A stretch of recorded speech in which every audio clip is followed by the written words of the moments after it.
this is an iHeart podcast. Guaranteed human. When someone you love is facing cancer, you want to do more than send a card or flowers that will wilt in a week. You want to actually help. That's where the Balm Box comes in. Our care packages are built from research with over 500 cancer patients and caregivers, packed with items people actually use during treatment. Think soothing, practical, thank goodness I have this kind of relief. For you, it's not just a gift. It's a way to show up in a moment where words fall short. For them, it's comfort, calm, and a reminder they're not alone. From chemo-friendly boxes to mastectomy recovery kits, even options for men, we've made it simple to give something that's elegant, premium, and genuinely useful.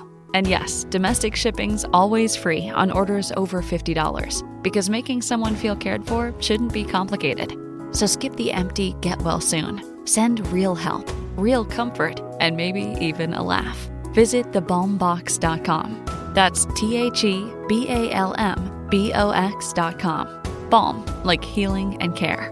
The Balm Box, because cancer patients don't need bouquets and brownies. They need balm. Then she says, have you seen a photo of my son? And I'm like, who is this person? Welcome to the Boys and Girls Podcast. Arranged marriage is basically a reality show, and you're auditioning for your soulmate. And who's judging? Only your entire family? I sacrificed myself to this ancient tradition, hoping to find love the right way. And instead, I found chaos, comedy, and a lot of cringe. Listen to Boys and Girls on the iHeartRadio app, Apple Podcasts, or wherever you get your podcasts. Hey everyone, it's Emily Simpson and Shane Simpson from the Legally Brunette podcast. Each week, we're bringing you true crime through a legal lens. Whether you want all the facts on the disappearance of Nancy Guthrie, or you still need to wrap your head around the Diddy verdict, we're breaking it all down step by step. And we're not just lawyers, we're also husband and wife. It makes for some pretty entertaining episodes. Listen to Legally Brunette on the iHeartRadio app, Apple Podcasts, or wherever you get your podcasts. I actually drive better when I'm high. It heightens my senses, calms me down. If anything, I'm more careful. Honestly, it just helps me focus. That's probably what the driver who killed a 4-year-old told himself. And now he's in prison. You see, no matter what you tell yourself, if you feel different, you drive different. So if you're high, just don't drive. Brought to you by NHTSA and the Ad Council. You know Roald Dahl. He thought up Willy Wonka and the BFG. But did you know he was a spy? In the new podcast, The Secret World of Roald Dahl, I'll tell you that story and much, much more. What? You probably won't believe it either. Was this before he wrote his stories? It must have been. Okay, I don't think that's true. I'm telling you, the guy was a spy. Listen to The Secret World of Roald Dahl on the iHeartRadio app, Apple Podcasts, or wherever you get your podcasts. Cool Zone Media. Hey everybody, Robert Evans here, and I wanted to let you know this is a compilation episode. So every episode of the week that just happened is here in one convenient and with somewhat less ads package for you to listen to in a long stretch if you want. If you've been listening to the episodes every day this week, there's going to be nothing new here for you, but you can make your own decisions. Welcome back to It Could Happen Here, a podcast about it happening here and the it that is on everyone's minds right now. This will be dropping 2 or 3 days before the 2024 election, possibly 2 or 3 days before everyone's life changes substantially.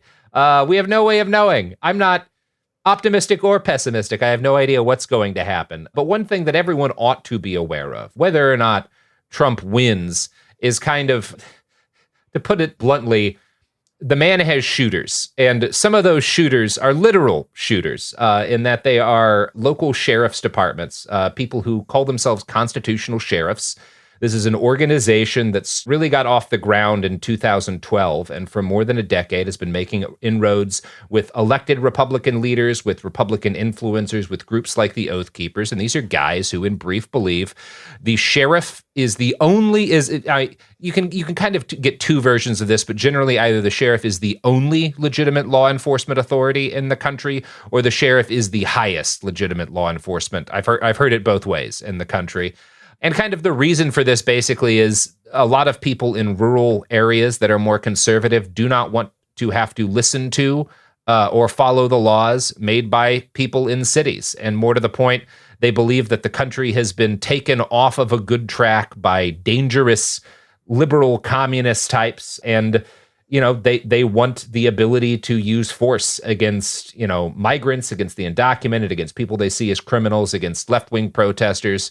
And this is kind of a way for them to argue that they have a right to do it without any restrictions. Now, the whole story is much deeper than that. And to talk about what I think is one of the most important subjects to be discussing right now, because, you know, people laugh a lot about like the gravy seals or whatever, like, you know, all these different kind of out of shape militia dudes, the kind of silly fumbling that we saw a lot at January 6th, you know, which I think is a mistake just because January 6th was still quite dangerous. But when we're talking about these guys, these are not just like random yahoos. These are people who have the force of law behind them. They're armed, they're organized, and they're quite dangerous. And to talk about how dangerous they are and where they came from, I want to bring on a wonderful journalist, investigative reporter, and PRA research director, Chloe Cooper, who has co-executive produced a podcast on the constitutional sheriff's movement called The Insurgents, which is a co-production of Political Research Associates and Quintero Productions. Chloe, I think I got that all right? That was awesome. Yes, you did. Thank you. Yeah. So let's talk about this. Where do these guys, I gave a little brief overview, but like, where do these guys come from? And, you know, what are we seeing from them in the lead up to this election? Like, what are they going to do you think? Yeah, I mean, I loved the overview that you just gave. I think that was such a great way to approach this all. So the leader of the Constitutional Sheriffs and Peace Officers Association is this guy named former Sheriff Mack. And he was a sheriff in Arizona. But one little important detail to note is that he actually kind of got his bearings before that in Nevada. And he was courted by someone who was basically in very close company with the John Birch Society. Always comes back to them. I know. He actually becomes a sheriff partially because of some of the ideas that come out of the John Birch Society and some of this kind of like emerging trend that in some cases is actually like skeptical of the federal government, skeptical of state governments. Yeah. And then they start to build out with sheriffs in different parts of the country. At times, I would say the network has really ebbed and flowed. But a couple of things that have been important to note, like throughout the 6 years of researching this network of sheriffs, that I think is really important, especially in advance of the elections. One is that sheriffs who are aligned with this have really embraced this idea that you can deputize anybody. Yeah. So in some cases, you have oath keepers and other militias going to the sheriff to say, hey, you want to deputize me. But in other cases, we've actually followed sheriffs who are going into churches and saying, we're deputizing all of you. Great. Sheriffs in Virginia, when the state passed a law that was like a law for some gun restrictions, saying, don't worry, people, we're actually going to deputize you. Yeah. That way you can have whatever gun you want and carry it anywhere. Yes. Yeah. And also, what we started to see is that during the former Trump administration, he was really actually courting sheriffs around the country. And I think he started to see networks like CSPOA as like part of his ground troops. And so I think that there is a potential danger in sheriffs that are part of this formal network called the CSPOA or other sheriffs, because there are hundreds more that just have like aligned with their way of thinking about things, just playing this role of deputizing more people and creating this kind of idea of like a super citizen or people who are kind of aligned with a far right way of seeing the world and then getting deputized to be part of the kind of ground troops for that. Yeah. So that's like one thing. And then in addition to that, there's also CSPOA itself teamed up with this group called True the Vote, which has mostly since been discredited, but it's been one of the loudest groups in the country that has been spreading this idea that the 2020 election was stolen and has been actually working with county sheriffs to try to investigate voter fraud at the local level, but in some cases also working with sheriffs to align with vigilante groups on the border, for example, to intimidate people from actually voting. And so there's kind of, I would say, like a multi-pronged series of potential risks and dangers that could play out, particularly from this network in the coming weeks. One other quick thing I'll note is that one of the very latest things that we saw, and this actually came out of a close kind of colleague in the movement, Devin Burkhart, who works at the Institute for Research and Education on Human Rights, is that he came across a plan that the Constitutional Sheriffs and Peace Officers Association put out in Florida. And the plan is to essentially resurrect kind of sovereign citizen style groups in Florida, militias, citizen militias, in collaboration with sheriffs, to do kind of old school style, like intimidation of election clerks, of people involved in the election process. And they plan to try to hold tribunals if, for example, the certification of election goes in a direction they disagree with. Yeah. And now, as a hardcore leftist, you may find, like, what do you actually think about voting and whether that actually changes things and all of that? And I'm like, I've had those, thought bubbles in my brain for a long time also. But I think what I've started to see is that the constitutional sheriffs, to me, represent, and also the groups of people who have aligned with them, are actual, not just white nationalists, but people who are neo-Confederates. Yeah. And I think of it more of like a neo-Confederacy, and that what we could see is something like sheriffs actually coming in confrontation with potentially even police and mayors and governors, and them representing a different kind of politic, a different type of way of seeing society. And one person also talked about how the constitutional, what are they really referring to?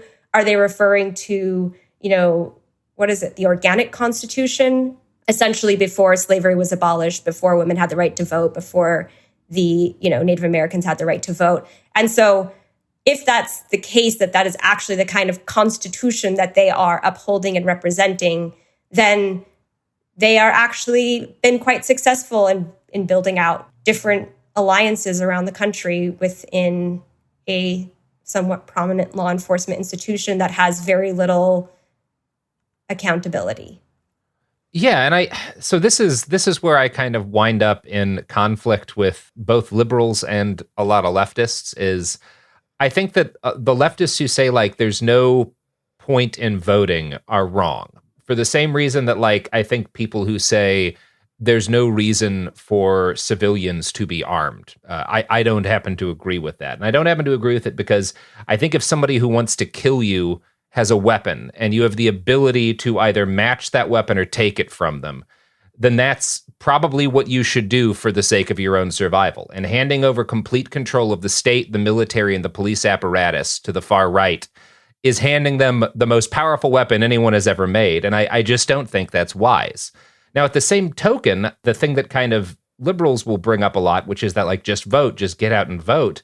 Well, we've been doing that. And Democrats have overwhelmingly outperformed conservatives in elections this century.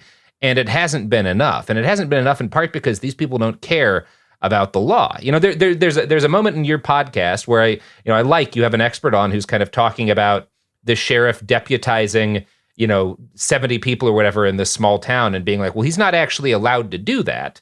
Like, the actual letter of the law does not give him the right to be doing this. He's misinterpreting the Constitution. But the reality of the situation is that, like, he's allowed to do whatever he can get enough people with guns to back him in doing.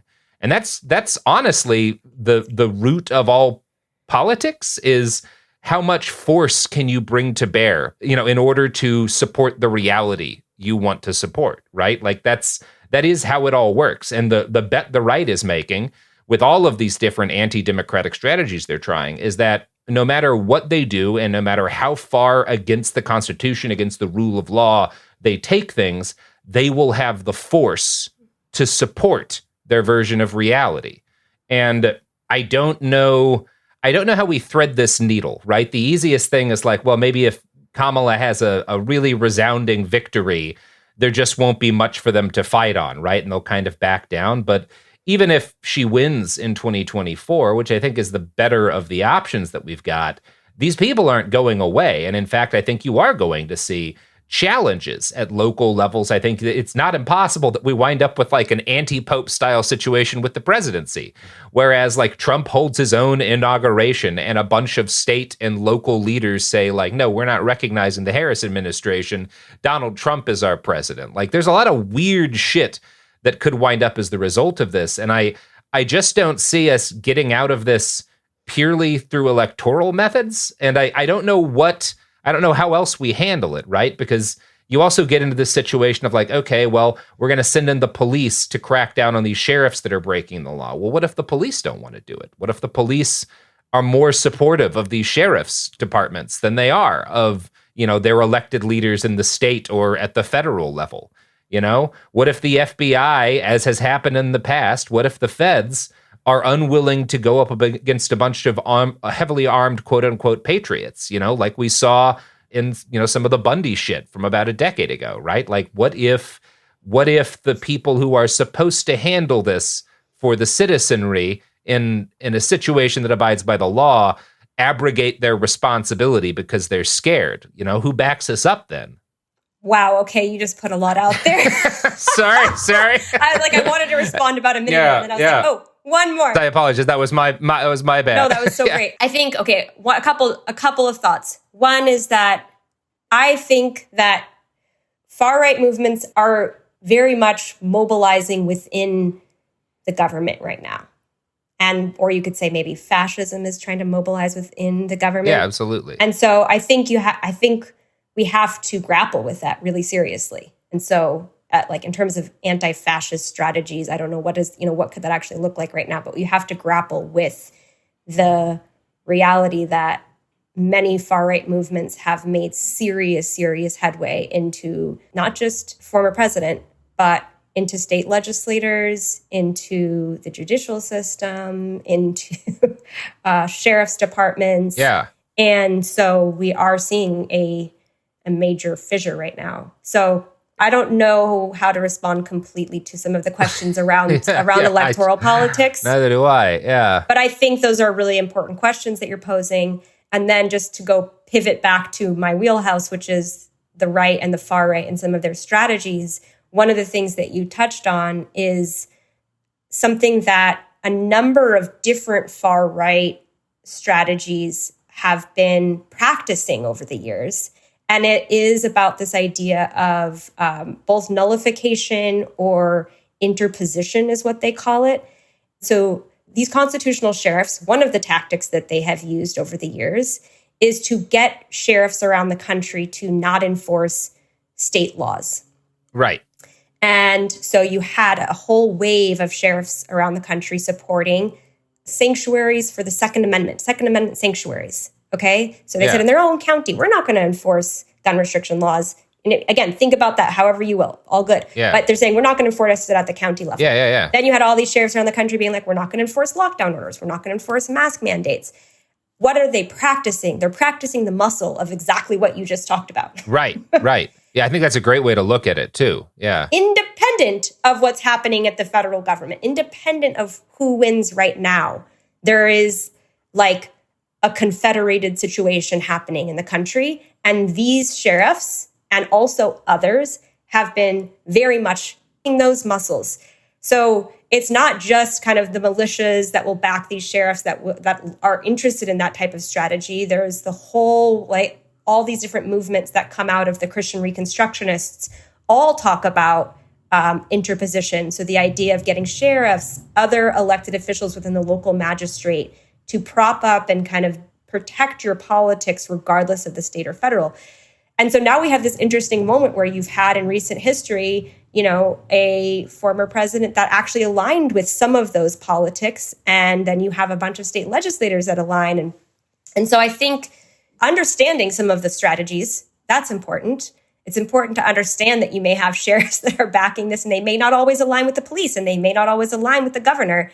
And so it's going to be a little different than what we may often think of as like systemic white supremacy, where all the state and law enforcement are lock and step together. Yeah. I think looking at the Civil War, as you've done so many different times, is actually really important. Like, how does this reflect patterns that are more similar actually to, the Confederacy against the North or these types of other moments in U.S. history. I'm going to throw to ads and then I'll come back. Okay. So yeah, everybody, here's some ads.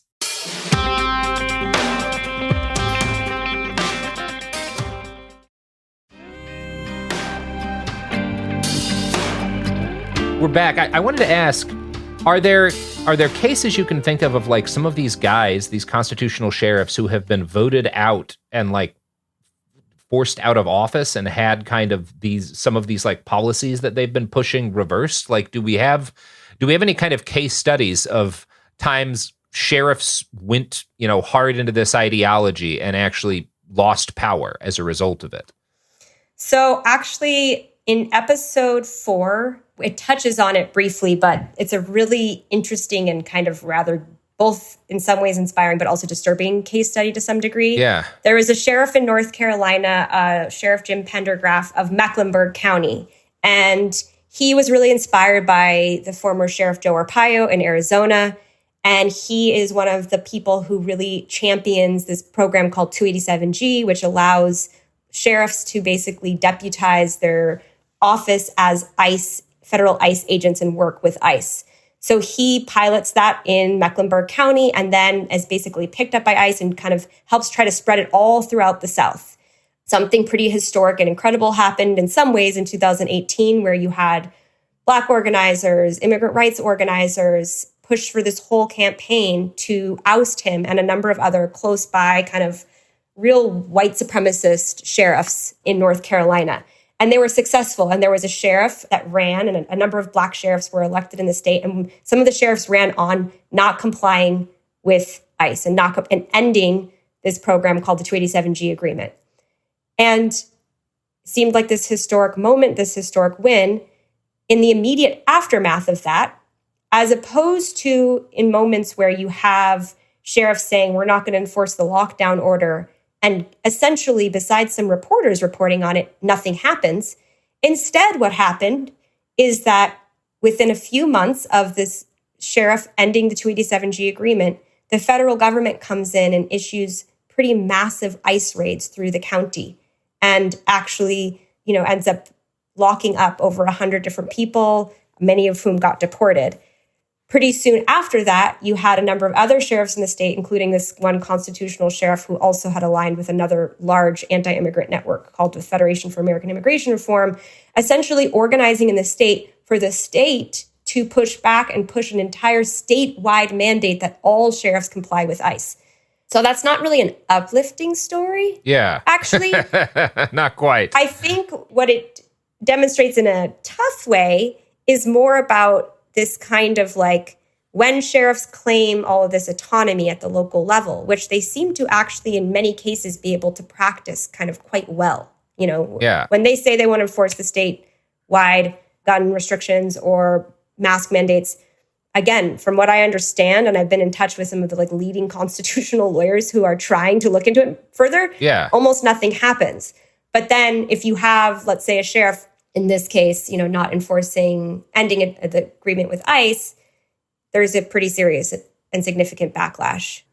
There has also, though, been, there was an amazing campaign to eventually get former Sheriff Joe Arpaio out that took like a ton of organizing by immigrant rights organizers in Arizona. And that was pretty incredible and sustained. And there's been a lot of good stuff written about it.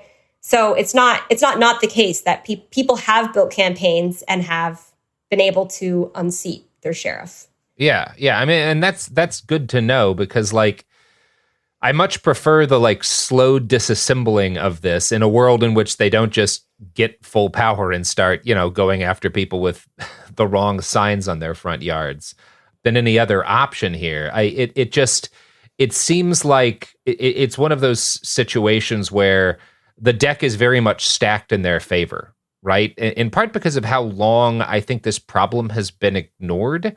Like it's really just now. I'm so glad that y'all's podcast is out because I still don't think there's nearly enough attention on like what these sheriffs are doing because this really is, it's so fundamentally anti-democratic in a way that is also has a great deal of legitimacy.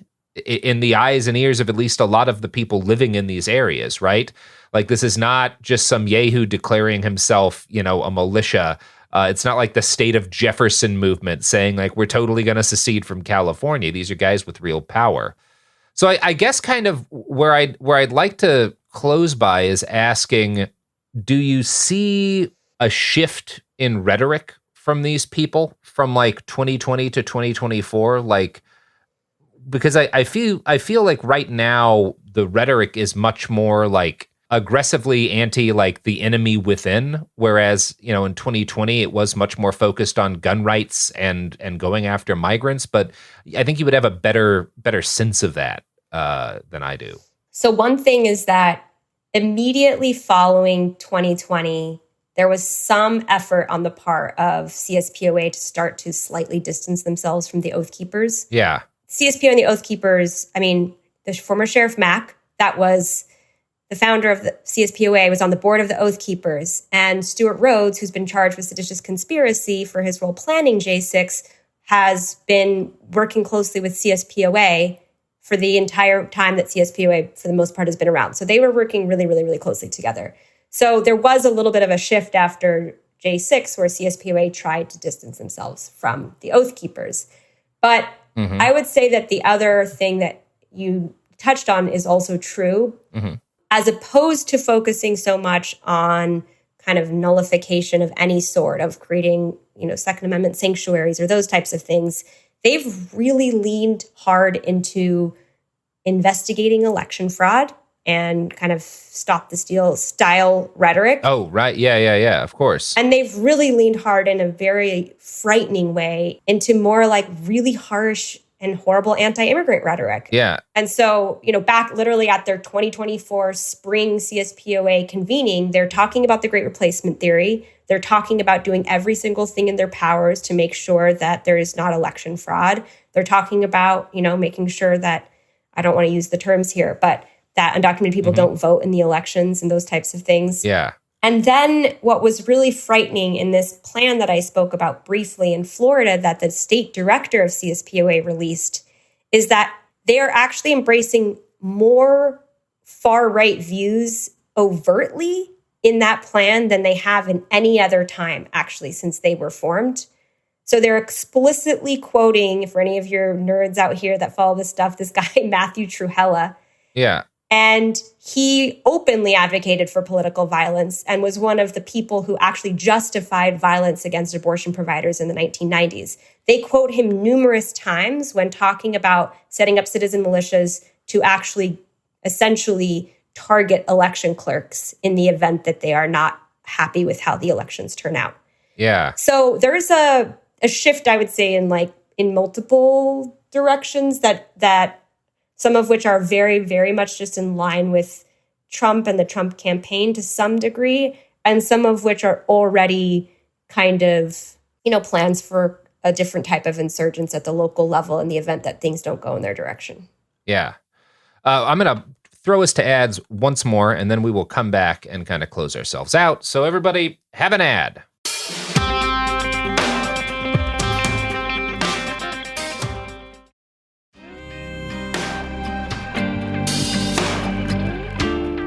And we're back.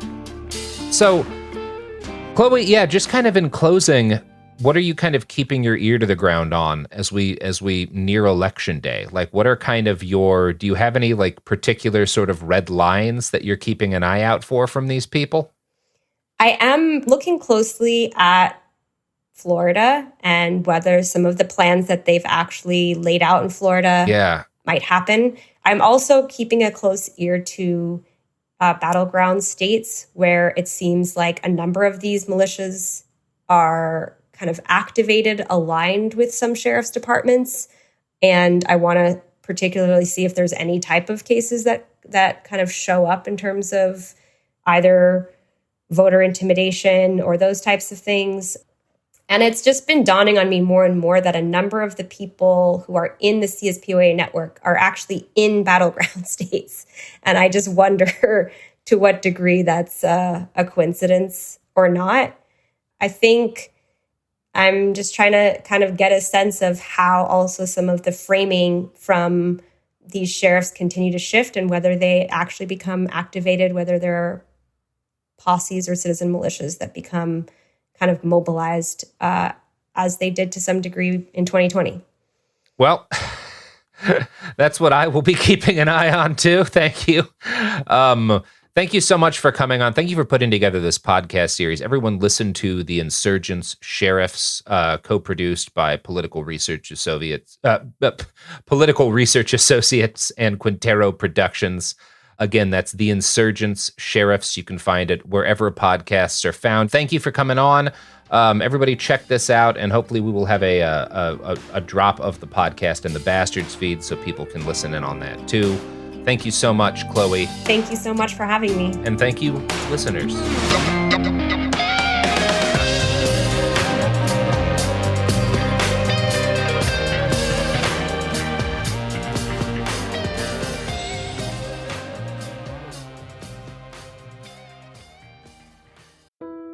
When someone you love is facing cancer, you want to do more than send a card or flowers that will wilt in a week. You want to actually help.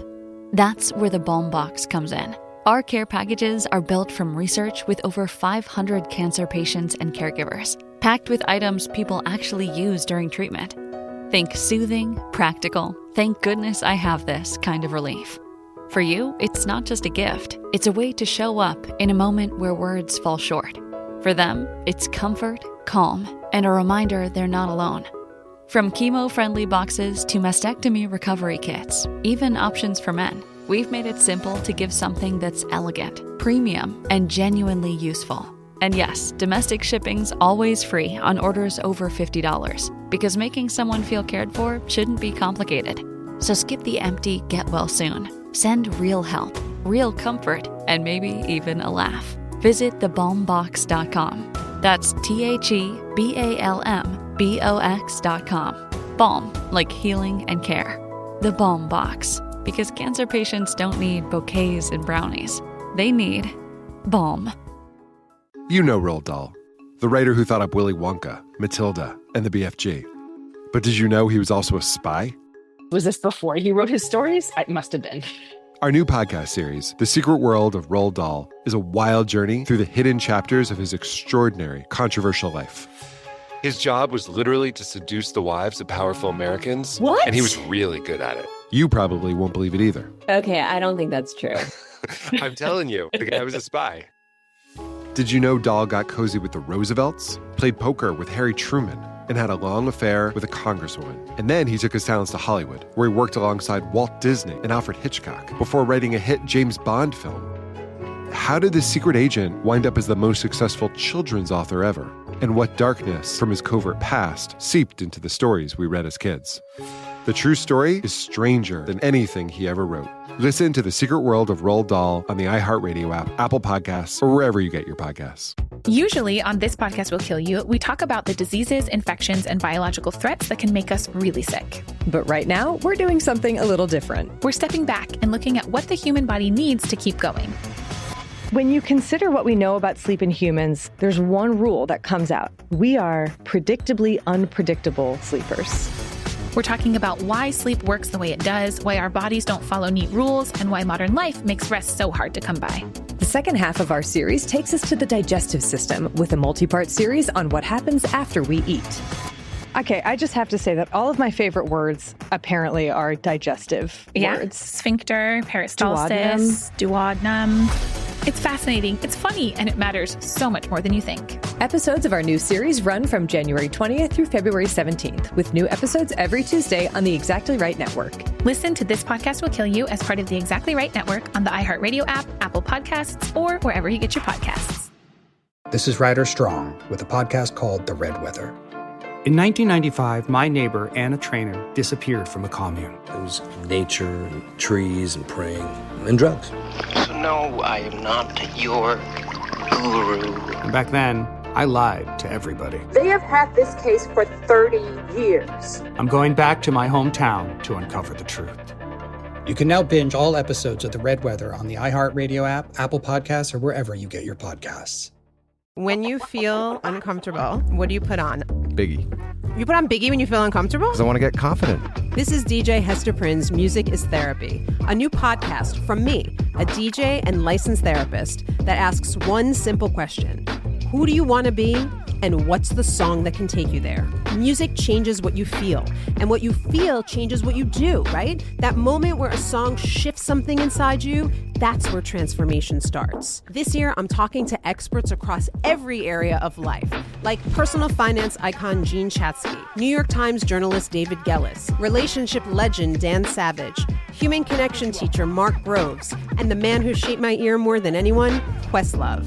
They'll bring the strategies, I'll pair them with the right records, and we'll teach you how to use the music to make change stick. This isn't just a podcast. It's unconventional therapy for your entire year. Listen to DJ Hester Prynne's Music is Therapy on the iHeartRadio app, Apple Podcasts, or wherever you get your podcasts.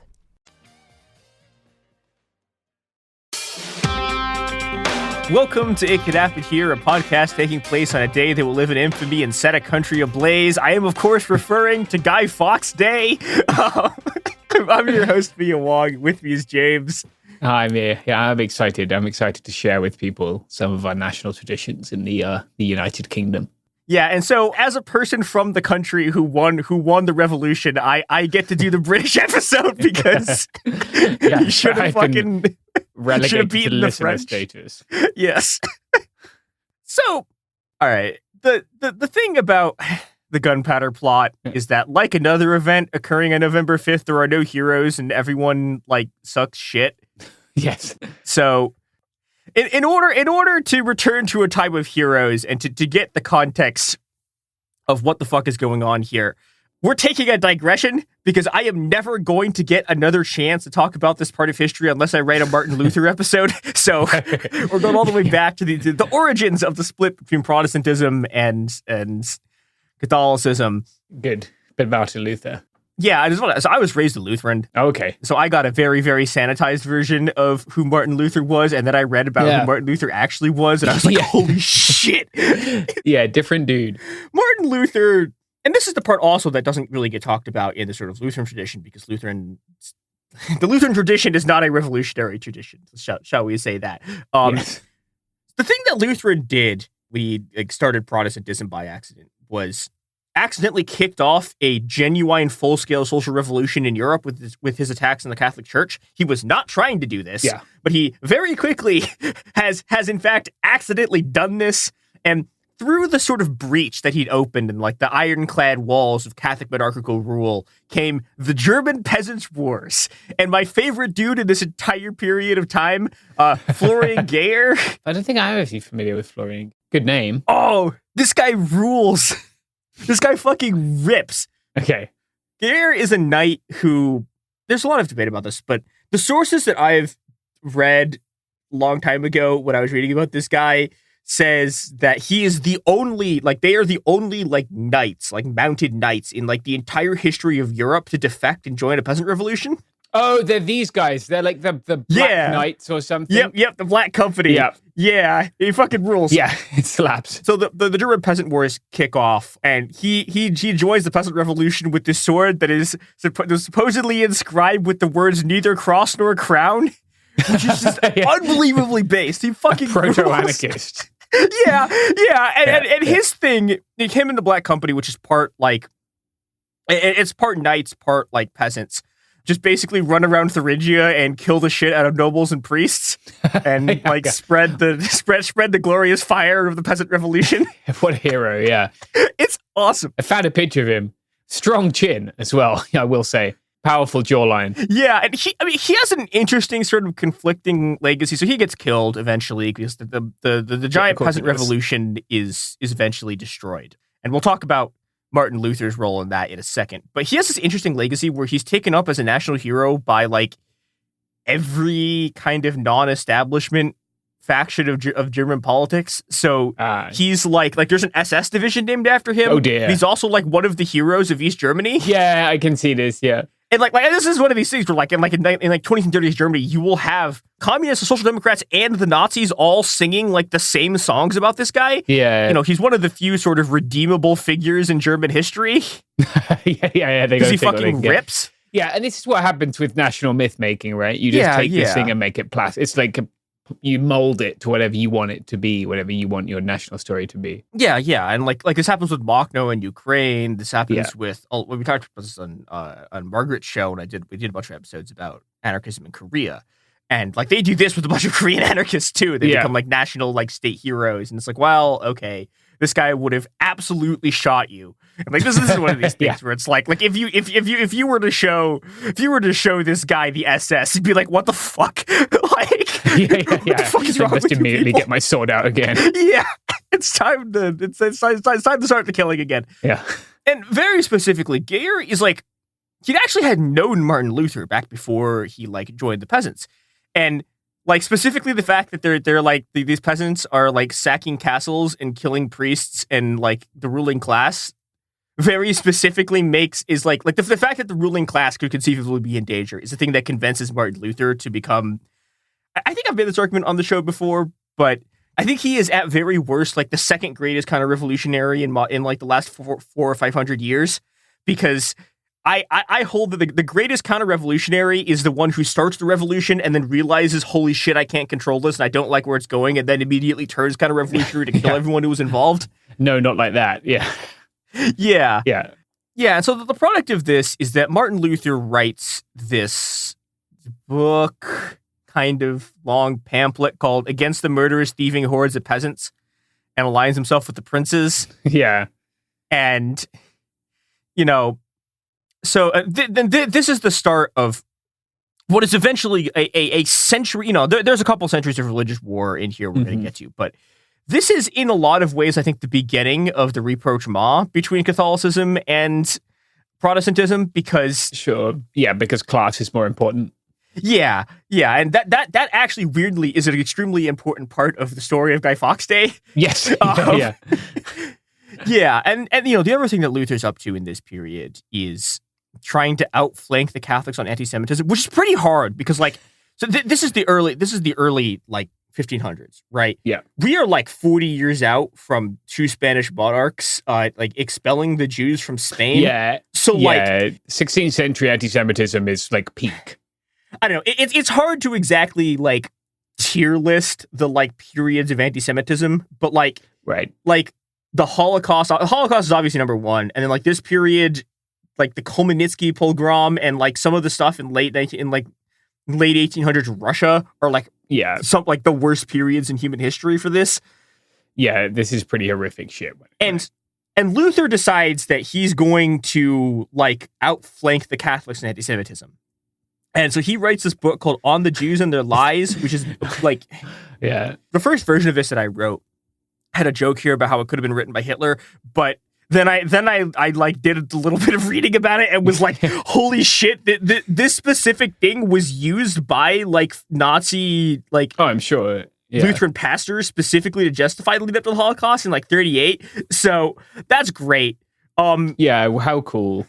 Yeah, so this is the sort of formation of like what you could call like the Protestant counter-revolution against the sort of social revolutionary forces they kicked off, right? Well, the anti-Semitism, like hardline stuff, is a bit later, but there's one more kind of big uprising, which is very funny, which is the Anabaptists in Munster, who formed this like pretty base democratic commune that eventually kind of turns into like a sex cult thing, but like in a way that's more like people realize they could be poly than it is like normal sex cult. It's people like emerging from an extremely constrained socialized sexuality, I guess.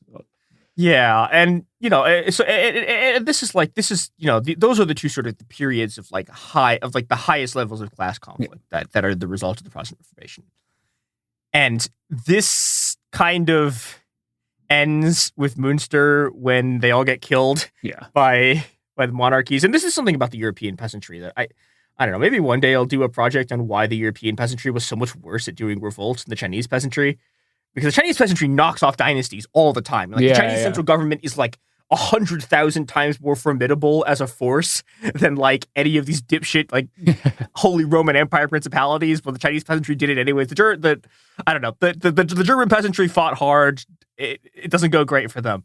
Yeah, I mean the entirety of the European society is structured along like the state monopoly on violence and how like feudalism is like the sine qua non of feudalism is having the ability to kill all your peasants. Yeah, and it's a system, and I think this is something that, like, you know, there's a reflection of this you see in sort of like fantasy a lot, right? Where like people will write monarchies, and then you'll get like, or like you see this in like science fiction, right? Where like people understand what's bad about a democracy because you've all lived in one and you know all the ways that it sucks. But because most of us like haven't lived under an actual monarchy, you don't. For yourself, man.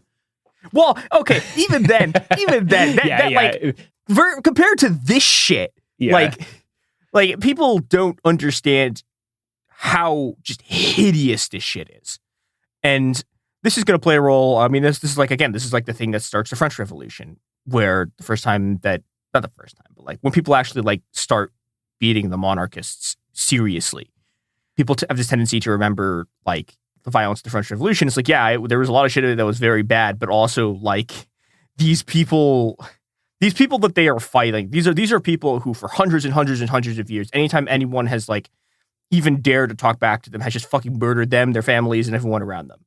Yeah, like as horribly as possible. Yeah. Yeah, and you know, and like as the process of them holding on to their fucking deranged hereditary power system. And the consequence of this is that once these revolutions are put down, sort of Protestantism versus Catholicism, like it's not fully this, because it's like there are sort of popular I mean, not in the good sense, but like there are sort of like more mass like Catholicism versus Protestantism stuff. But like a lot of it politically becomes the domain of like princes who are either sort of running wars that are like nominally religious based, although like go look on what side France enters on the 30 Years' War in about 20 years, when France enters on the side of the Protestants to figure out exactly how much, right? But like, you know, but this kind of conflict becomes this kind of more, the actual politics becomes centralized in the ruling class. Yeah. The metaphor that popped in mind to me is one that will make sense to about 4 people, but it's kind of like the way that all politics became centralized in the Ba'ath Party in Syria over the course of like the 60s and 70s, like all where like you have this mass politics, but the only politics that matters is the military, and the military factions, the military fighting it out. Like that's kind of what's happening here, is that like all of these princes are sort of centralizing religious power, but this means that like religious wars, quote unquote, and conflict becomes the domain of like these coups and counter coups by like princes and their like noble factions and shit. Yeah. And that's where we find ourselves in the year 1604 at the beginning of the gunpowder treason. And before we get that, do you know what else supports the gunpowder treason? The 17th century. Yeah, definitely Chumba Casino. Yeah, the really major funders of the gunpowder treason. It's one thing it's okay if you lose your money at Chumba Casino, guys, because they're trying to blow up the Houses of Parliament.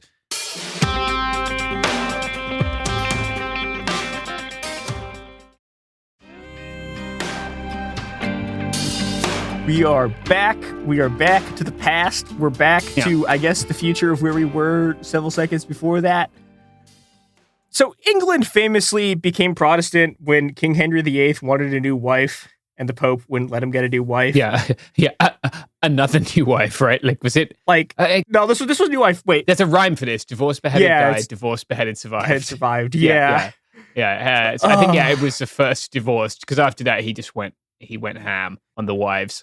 And through this incredibly silly chain of events, they leave the Catholic Church and become Protestants through Anglicanism, which is Catholicism light. Yeah, and I think it's more Catholicism light. This, because like Lutheranism also gets described as Catholicism light. Yeah, but I can emphatically state there was a major difference, because I was raised Lutheran and I fucking have no guilt whatsoever. It rules. No guilt. Zero. I feel bad about nothing. It's awesome. It's no shame Catholicism. Church of England is more or less Catholicism minus Pope. Yeah. And obviously they differ over time because just the drift of history. They evolve differently. Yeah. Yeah, but this starts like a series of kind of horrendous religious conflicts inside of the UK, where just like a bunch of random people get killed, because once princes become the people controlling religions, everything gets unbelievably stupid really quickly. Yeah, it's just a vehicle for like elite fucking ambition. Yeah. Right? They can pick a faction and use that to get a little bit higher up the ladder. So there's this series of like coups and counter coups to attempt to like reinstall Catholic rule or get rid of Catholic, and like it's all really boring. Like it's so boring. I cannot emphasize. Like, yeah, let me tell you, Mia, I did that in history in school for years. Somehow I overcame that to get a PhD in history, but that shit was dull. It's hideously boring. Like, which is insane because like Bloody Mary is involved in this, and it's still boring. Oh yeah, there's a lot of beheadings. The Princes in the Tower, famously, the little dead children. A lot of murder. Yeah, but boring murder, which is staggering. How do you make murder boring? Easy. You do this shit. Yeah, Shakespeare wrote some good plays about this shit. For those of you who are interested. Yeah, go consult that. Yeah, I don't know. So. By 1604, a group of guys that would eventually extend to like 13 Catholic guys start to form a frankly not very good plan to do a coup and appoint a child king to restore Catholic rule to England. Yeah. Or child queen. Yeah. Mm-hmm. They love a child king. So this plan has... Okay, I'm separating it out into 3 stages. I don't know whether it's fair to, but I'm doing it. So part 1, use a bunch of gunpowder to blow up the English Parliament. Okay. Now, and this is something that's very important to understand what's happening here. This is not a parliament in the sense that we understand it today. Like, this is not like a representative body. Like, the parliament is basically it's an assembly of nobles. Yeah. Right? It's the instrument of power of the English aristocracy. Yeah. Which is one of the greatest forces for human evil in the entirety of like the 300,000 year history of humanity. Yeah. We don't have it. Britain doesn't have a universal franchise until after 1832. So like, yeah. And this is 1605. Yeah. Right. Like, and throughout that whole period, the power sort of the aristocracy like wanes. But they are unbelievably powerful. Actually, they don't have a universal manhood suffrage even until later, I think 1848. Before that, every constituency has its own franchise rules, which makes Parliament even fucking weirder. Yeah. So you have some that are like proto-democratic, and then you have some where it's just a guy. Yep. And he just shows up to Parliament and represents himself. Yep. Yeah. It's great. Yeah. So, this part of the plan, the blowing up the Parliament plan, great. We love it. We support destroying the English aristocracy. Yeah, always great. Get the king. Why not? Was it going to be at the state opening of Parliament? I think it was going to be at some session of Parliament where the king was going to be there. And that was part 2 of the state plan. Opening of Parliament. Yeah. So, fun fact: Britain still does this. Incredibly antiquated, like barbaric country. Yeah, this is where we need China to conquer the UK and establish civilization there. And like failed. They like Britain couldn't even do a bourgeois revolution. Do you know how easy it is to do a bourgeois revolution? Like Sun Yat-sen pulled it off. No, but like, it's because Britain has the most established fucking aristocracy in the world. So, oh my God. At the British state opening of Parliament, which still happens to this day, right? Incredibly like antiquated procedure. They search the cellars of Parliament beforehand to check that no one else is trying to blow them up. Like this is now part of the and like there's like an exchange of hostages. Like there are all these things that are built in from bizarre episodes in British history. Jesus Christ. They send someone from Parliament to Buckingham Palace to be like a hostage for the duration of the ceremony. It's an incredible. This is the stupidest system in the the British system.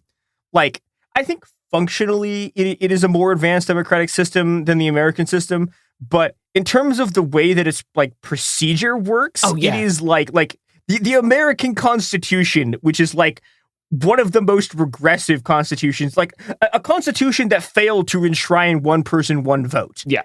Right? Like, that constitution looks like fucking Star Trek compared to, like, watching the stupid-ass king hauling around a scepter. Yeah, some dude bangs on the door 3 times, and then, Sausage Fingers gets in there and reads his speech.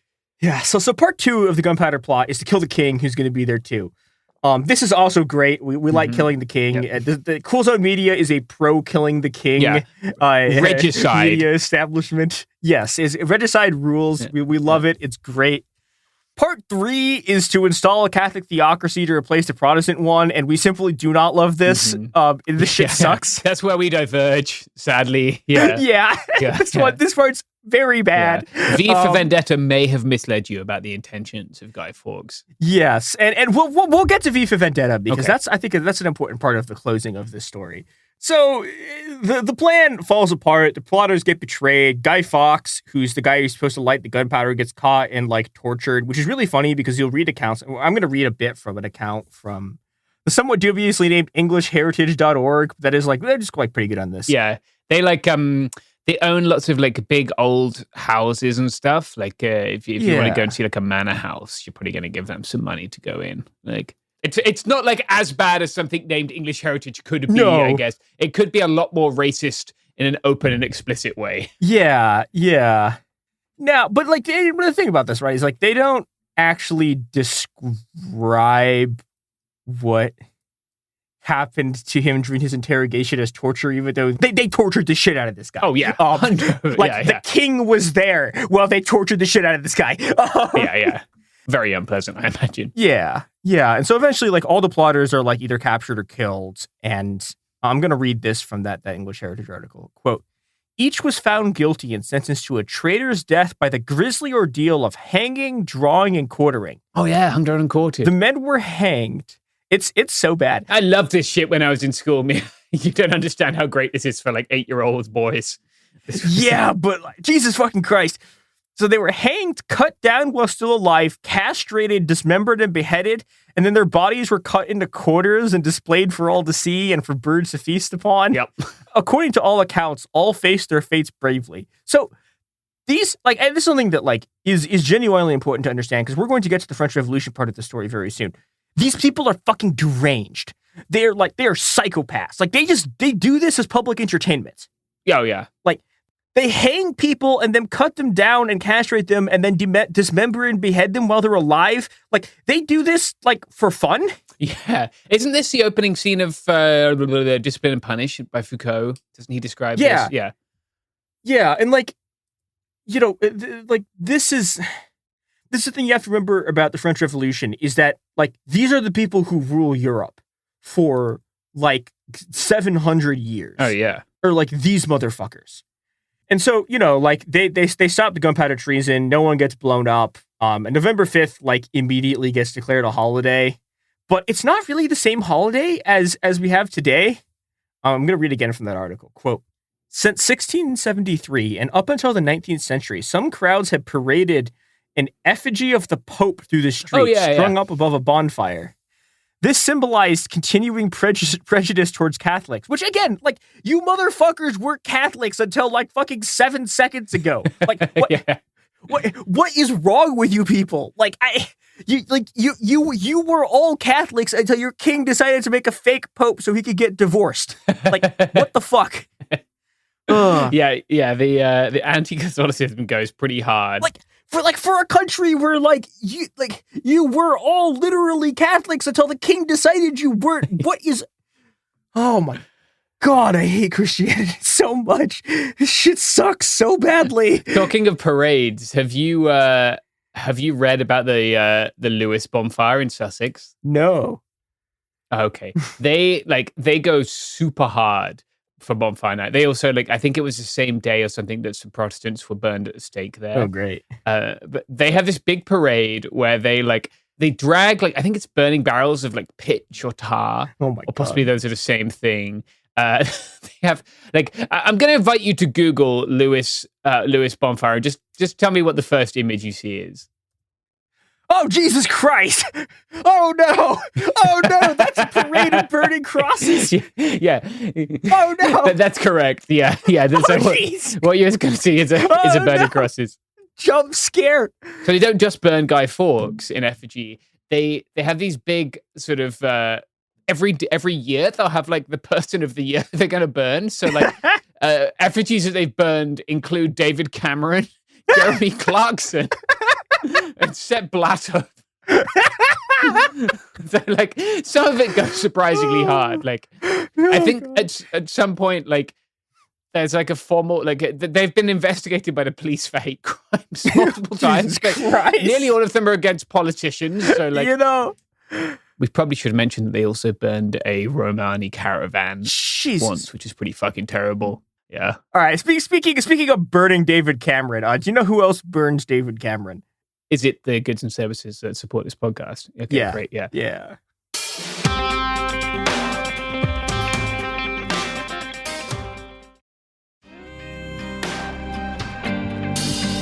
We're now returning. Let's go back to that thing I was reading about what happened to them hanging the Pope. Yeah. So this symbolized continuing prejudice against Catholics. However, during the French Revolution, English and Irish Catholics fought for Britain, which found itself on the same side of the Pope. And perhaps because of this, in around 1800, Guy Fawkes seems to have finally entered the picture as the boogeyman of Bonfire Night rather than the Pope. Fawkes was barely mentioned in 5th November sermons in the 18th century, and his name doesn't feature in the titles of books or tracts before 1800. But after that date, his name began to appear, and Fawkes seems to have quickly become a central character in English popular culture, often portrayed as a dashing, doomed anti-hero. Yeah. And this is a reminder that Protestantism versus Catholicism is a fucking joke. The ruling class has always had one religion counter-revolution, and when their asses are on the line, Protestant terrorists and Catholic Supreme Court justices can work together just fine to make sure you can't get a fucking abortion. Yep. So, what we have here, and this is an interesting thing in the sense that, like Guy Fawkes becoming the guy that Guy Fawkes Day is about, and not, like, the Pope, is literally an icon of sort of, like, of counter-revolution. Yeah, that's a good point. Like, specifically against the French Revolution. But it's interesting because it's like this eventually seems to kind of have backfired because Guy Fawkes kind of like becomes the central figure, right? But then, and this is something that like this article also mentions that I want to go into more, everything sort of changes again about this when the movie V for Vendetta gets made. Yeah, it's very strange. Yeah, and let's actually, so before we do V for Vendetta, can you talk a little bit more about like what people do during Guy Fawkes Day because it's fun? Yeah, totally. Yeah, so it is fun. It is a nice like little as burnings in effigy go. A fun one. At least what we used to do. I grew up in a more rural area. Is everyone would, if you had like wood or you chopped down a tree, on your land, or you had old furniture, you'd all bring it to one place, right? Big field. You pile, and it's fucking high. It's like a couple of stories high by the time. Damn. And then you go down on the 5th of November. Everyone gets fireworks. This is where I'll tell my fireworks story. Very amusingly, when I was younger, everyone in my village clubbed together to buy one of those fireworks displays, where it's like a box and you light one fuse and they all go off. Yeah. Oh, shit. So we've set that up, my dad and his mate, and we're in the van there. We've lit it. And then we're sort of standing there like ready to go, woo, ah. And unfortunately, we've placed it upside down. Oh, so it starts fucking bouncing off the ground. And then it flips on the side. And it just, we're now behind the van and it just, it's fucking smashing the van. So yeah, what you do is you get fireworks, you shoot them at your friends, you shoot them in the air, you have a massive bonfire, and this is November in Britain, right? So, days are short, nights are long, everything's wet. So you're using a lot of petrol to start the bonfire, irresponsible amounts of flammable. And you just have a huge fire. And then if you have old clothes, at least I'm sure it's different if you grow up in like a more urban setting. What we would do is we get our old clothes, tie the bottom of the trousers together, tie the wrists together, and then you stuff all that with straw, bedding that you have, right? And then you put a head on it, head's like a bag, like a plastic bag or flour bag, and you draw a little face on it, and that's your guy. You can go around to people's houses and ask for a penny for the guy. That had sort of become quite old-fashioned by the time I was a child. But you make these guys, and then you take them down there, and then you put them on top of the bonfire before you light it. And everyone watches as he catches on fire and burns to death. And you have toffee apples at the other thing. Apples which are dipped in toffee. Yeah, I used to like it. And you have sparklers, which is, a little sparkler on a stick. Yeah, it was fun. But it's got something for every age. A little kid, you have a sparkler. And then once you get to, 10, 12, you can shoot fireworks at your friends. And really, it's something for everyone. And I guess unless you're Catholic.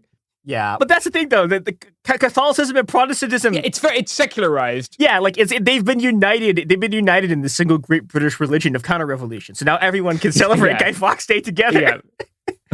Yeah, it's true. And it's supposed to like reinforce the state and be like, if you fuck with the state, we will burn you, which V for Vendetta kind of, I guess, messes with a little bit. But yeah.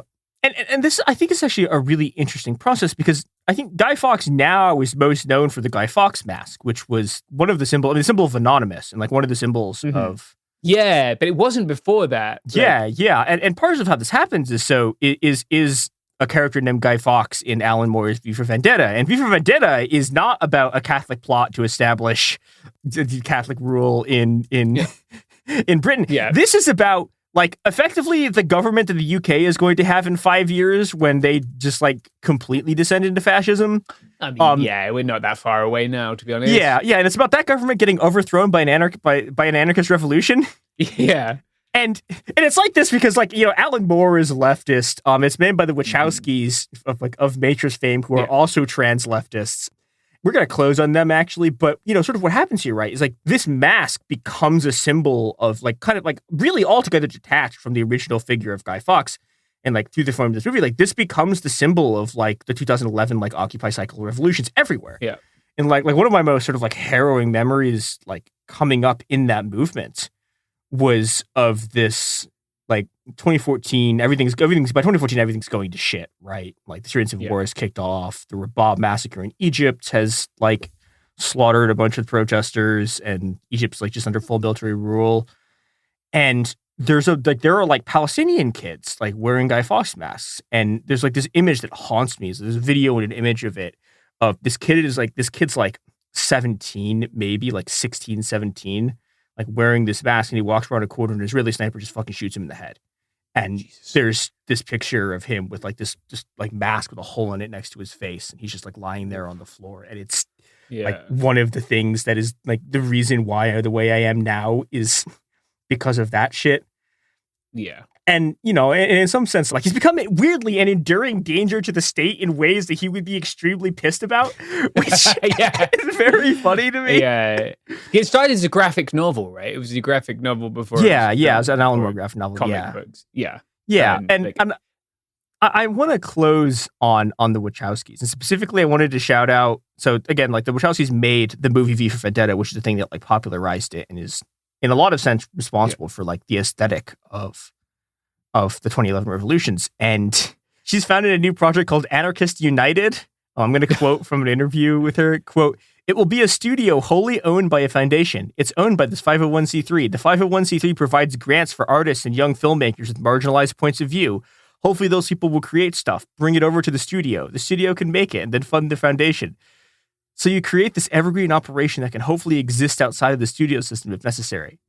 And so they're making a bunch of trans shit, like they're adapting Gretchen Felkin Barton's Manhunt, which is like the most trans femme ass like book of the last it's a book about trans misogyny, and we're getting it fucking adapted. That's so awesome. Yeah, it's really cool. And yeah, like I think I don't know, that's the thing I want to close on is like a note of hope of like even the most deranged kind of revolutionaries' actions against the state can sometimes ricochet around 400 years later and turn into like a revolutionary movement. Bounce back into trans femme films. And it's like, I often think about Hunger Games. Like the Hunger Games symbol. I would love to interview the lady who wrote Hunger Games. I think she's quite like, she doesn't like the media attention so much from what I've heard. Yeah.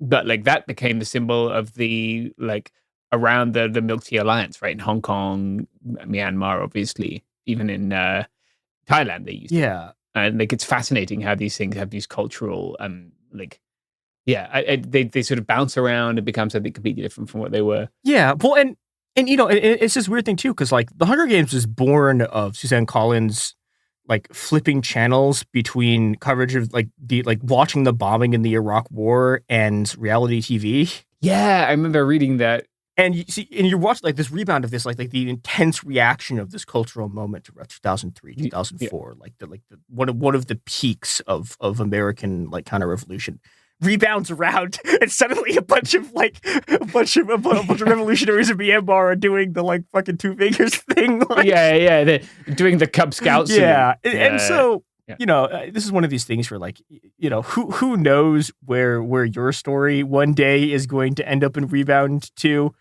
but if we survived this, we are promised that this year was the beginning of the golden age of leftist trans cinema. So let's fucking get there more. And if you're in England, enjoy burning shit tonight. If you're in America, who knows? Maybe also enjoy burning shit tonight. Woo!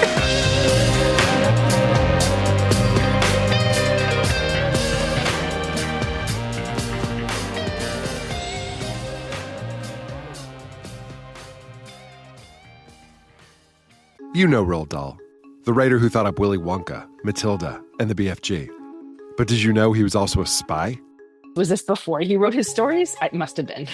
Our new podcast series, The Secret World of Roald Dahl, is a wild journey through the hidden chapters of his extraordinary, controversial life.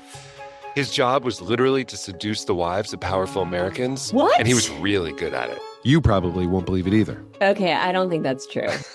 I'm telling you, the guy was a spy.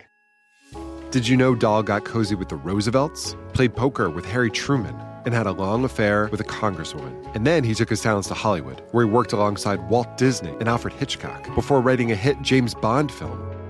How did this secret agent wind up as the most successful children's author ever? And what darkness from his covert past seeped into the stories we read as kids? The true story is stranger than anything he ever wrote. Listen to The Secret World of Roald Dahl on the iHeartRadio app, Apple Podcasts, or wherever you get your podcasts. Usually on This Podcast Will Kill You, we talk about the diseases, infections, and biological threats that can make us really sick. But right now, we're doing something a little different. We're stepping back and looking at what the human body needs to keep going. When you consider what we know about sleep in humans, there's one rule that comes out. We are predictably unpredictable sleepers.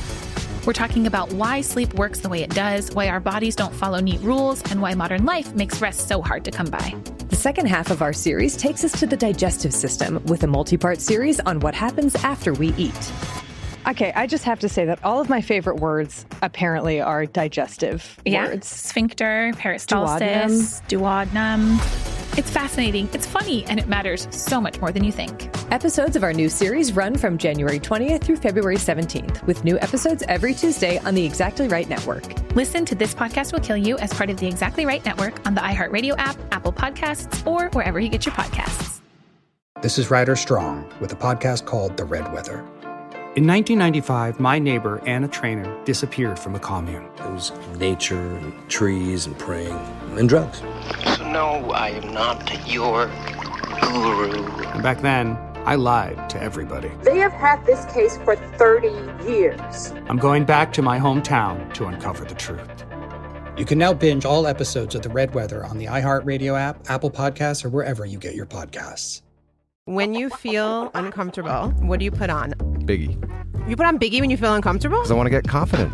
This is DJ Hester Prynne's Music is Therapy, a new podcast from me, a DJ and licensed therapist that asks one simple question. Who do you want to be? And what's the song that can take you there? Music changes what you feel, and what you feel changes what you do, right? That moment where a song shifts something inside you, that's where transformation starts. This year, I'm talking to experts across every area of life, like personal finance icon Jean Chatzky, New York Times journalist David Gellis, relationship legend Dan Savage, human connection teacher Mark Groves, and the man who shaped my ear more than anyone, Questlove. They'll bring the strategies, I'll pair them with the right records, and we'll teach you how to use the music to make change stick. This isn't just a podcast. It's unconventional therapy for your entire year. Listen to DJ Hester Prynne's Music is Therapy on the iHeartRadio app, Apple Podcasts, or wherever you get your podcasts. Ever feel like you're being chased by the marriage police? Welcome to Boys and Girls, the podcast where dating isn't dating. Arranged marriage is basically a reality show, except the contestants are strangers and your entire family is judging. You're sipping coffee with one maybe, grabbing dinner with another, and praying your karmic Ken or Barbie appears before your shelf life runs out. Trust me, I've been through this ancient and unshakable tradition. I jumped in hoping to find love the right way, and instead I found chaos, cringe, and comedy. And now I'm looking for healing. Boys and Girls dives into every twist and turn of the arranged marriage carousel. The meet awkward, the near misses, the heartbreak, and let's not forget all the jokes. Listen to Boys and Girls on the iHeartRadio app, Apple Podcasts, or wherever you get your podcasts. You wake up before dawn. This was once abnormal for you, but ever since the election, you found it harder and harder to sleep. You just barely drifted off when the sound of shouts wafted in from across the street. Reflected sirens bounce off your bedroom window. Through a fog of sleep, you reflect on the last few days. Voting went better than you'd feared. It's what happened in the days after that's kept your spine at a constant eerie tingle. Several Republican-led states are refusing to certify their election results. Most analysts say the blizzard of lawsuits launched on behalf of Trump have no chance at winning, but that didn't stop the candidate from declaring victory and promising to carry out his own inauguration, no matter what the courts decide. It's all absurd, laughable, but you live on the border of a majority red county, and your sheriffs just announced support for the real winner of the election. Your local PD have been notably silent, while right-wing provocateurs online have started circulating allegations of election fraud that the sheriff has promised to look into. That was yesterday. Today, just after 5, you're jolted awake in your bed by the sound of breaking glass and screaming. You stay low and crawl to your front window to peep out, across your yard and into the street before you. 3 police cruisers are stacked up in front of your neighbor's house. You can't imagine why. You know he did some volunteer canvassing a few weeks back. He volunteered at a voting precinct. Could they be there because of that? You try a few different search terms on social media to puzzle out the truth. It looks like a few people around the country are reporting similar raids, but most of the posts register as deleted before you can click on them. There's more shouting from inside your neighbor's house, and within seconds, a pair of burly deputies drag him out in front and into a waiting squad car. It's dark outside, but you think you might see blood on his face. Your heart starts to pound. You feel the urge to call someone, but the cops are already here. Who else is there? As your mind races, one of the officers stationed outside turns back and looks towards your window. Recognition sparks his eyes. He sees you. He starts to walk over. You turn back, drop the shades, and with a pounding heart retreat to your bedroom. Maybe he won't knock. Maybe he just wanted to scare you. Maybe.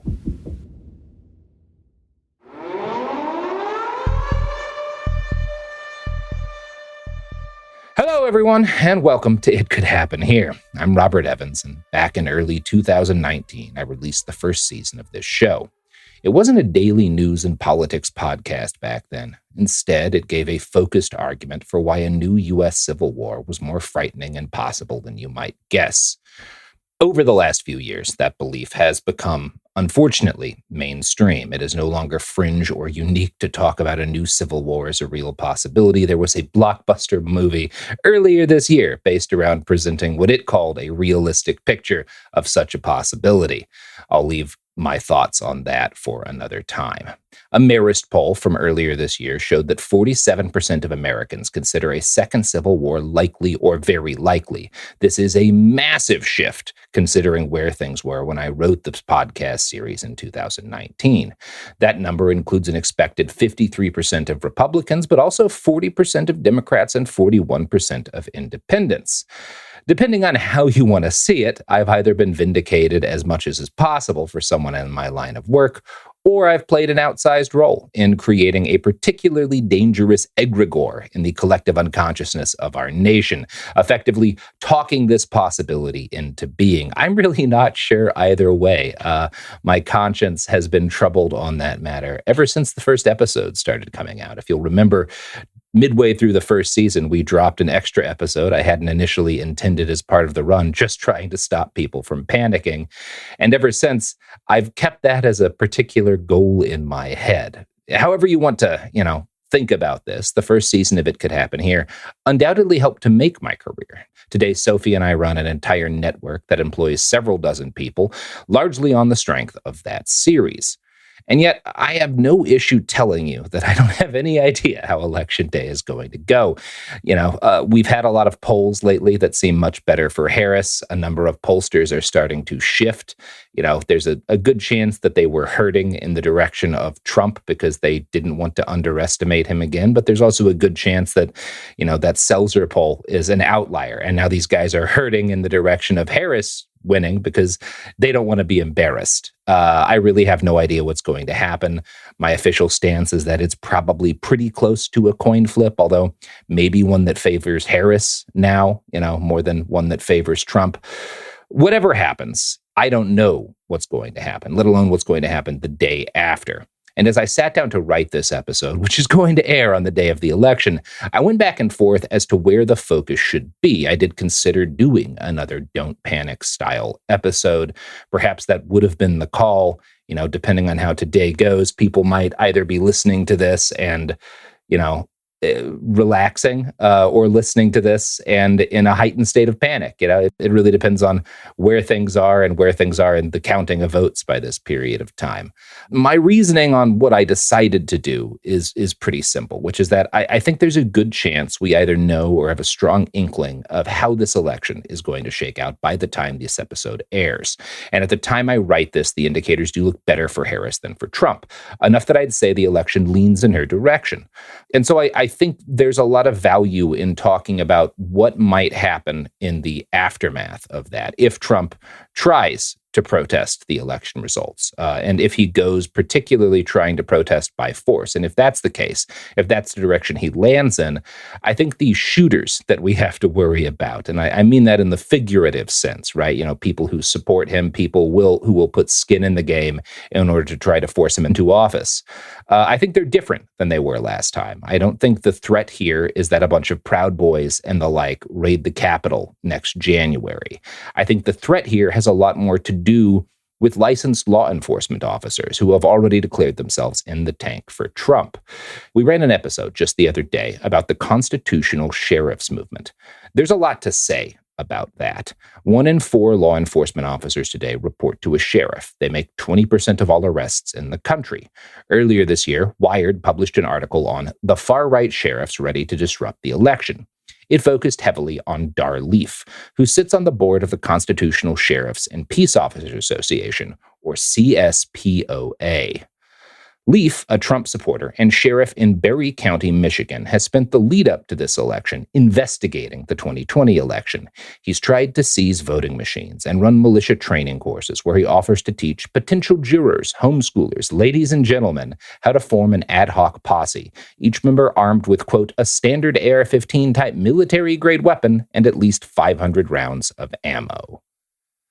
Speaking of 500 rounds of ammo, you probably can't buy that from our sponsors, but here they are.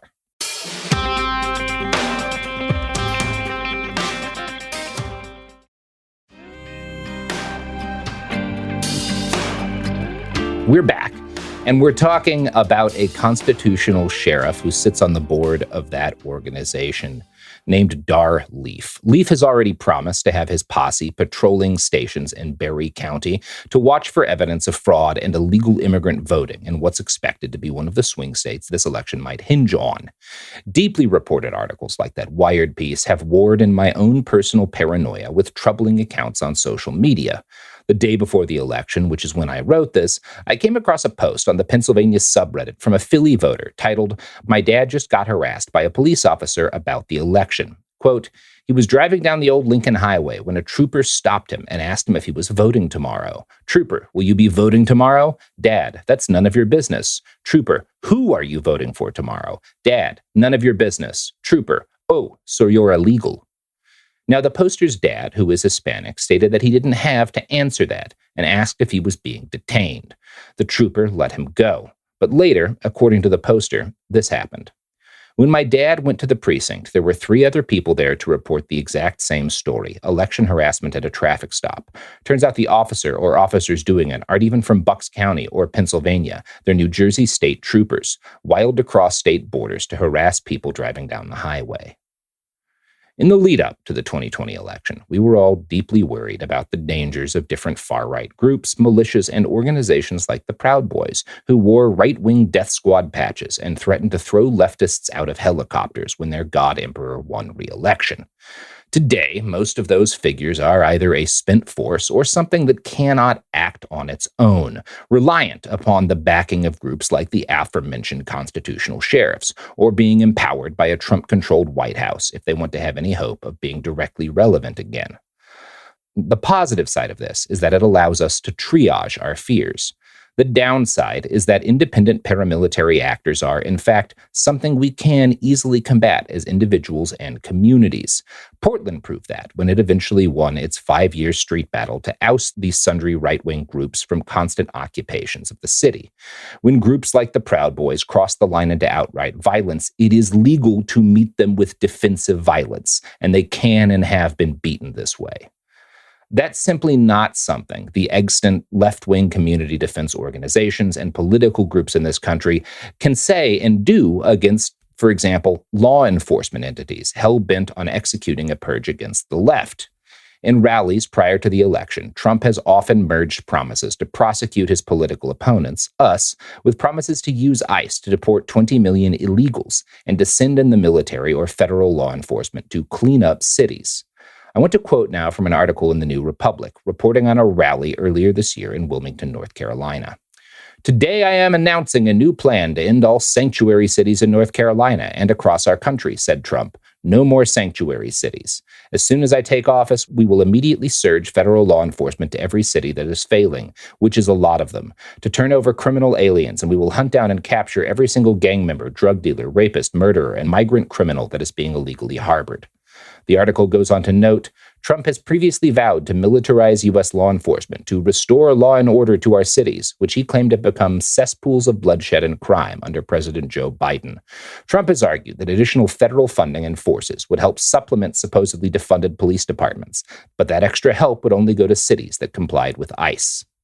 Now, this is scary stuff, and it would necessitate some sort of response if it were to happen, but I don't really know how to tell you to organize against it right now. There are so many unknowns that one would need to factor into any plans. I could theorize about underground railroads to help people avoid deportation or to avoid being raided for their past political activism. And I could base those theories on, for example, how activists in Nazi Germany helped hide people from the Gestapo. But those heroes of yesteryear existed in a world where the technological tools available to the enemy were primitive beyond compare to what exists today. Perhaps the most chilling article I read this year had nothing to do with ICE or right-wing paramilitaries and everything to do with the technology that has been standard among law enforcement for years. License plate recognition systems, like Motorola's DRN, use optical character recognition technology to identify the text of a vehicle's license plate and put it in a searchable database. The policing implications of this are obvious and not all negative, although it's far from clear if they actually work, too. The idea is that if someone carries out a drive-by shooting or assaults a woman on the street or is seen fleeing some other form of dangerous crime by someone who gets the car make and model and maybe the first couple letters of the plate, DNR's database of more than 15 billion vehicle sightings built from automatic recordings of license plate reading cameras on police cruisers and tow trucks and the like might well help identify and stop someone before they hunt or kill again. Now, there's serious reason to question whether or not this system actually works this way. I'm not claiming to take a stance on this one way or the other. I'm not an expert on this. But the issue here from a privacy standpoint, when we imagine what might happen in a future Trump-dominated government, is that you can't train a system like this to only pay attention to license plates, nor is there any benefit to Motorola in doing so. And recent investigations conducted by a private detective with access to DNR's database for her work have shown that someone with access to this database can search based on more than just license plates. They can look up signs supporting political candidates and match them to front yards and thus to people's addresses. They can find individuals who were captured by these cameras, and there are, again, billions of these photos wearing, for example, Planned Parenthood shirts. This is not an idle fear. This is a weapon that could very easily be used by the enemy within months of you listening to this. This is also a weapon that, in an event like the one I forecasted at the start of this episode, could be used to crack down on activists and voters in counties that are loyal to Trump in some sort of national schism situation. Police officers already misuse databases like this with comic regularity. In 2022, a different Wired investigation showed that hundreds of ICE employees and contractors had been caught abusing similar databases made via license plate recognition systems. Some had used them to stalk citizens. Stuff like this pairs forebodingly with threats made by emboldened pro-Trump cops earlier this election season.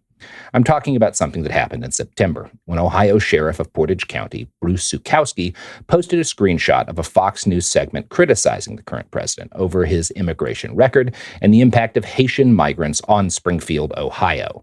From an article in the AP by Michael Rubicam, likening people in the U.S. illegally to human locusts, Zukowski wrote on a personal Facebook account and his campaign's account, "When people ask me what's going to happen if the flip-flopping laughing hyena wins, I say, write down all the addresses of the people who had their signs in their yards." That way, Zukowski continued, when migrants need places to live, we already have the addresses of their new families who supported their arrival. Now, as the full context of that statement makes clear, Zukowski was not technically threatening Harris voters, but it's pretty much impossible for me to take that as anything but a threat, just one dressed up enough for plausible deniability in an environment where the future ability of Zukowski and those like him to punish Democrats is still unclear. And we're going to talk more about that, but first, here's another ad break.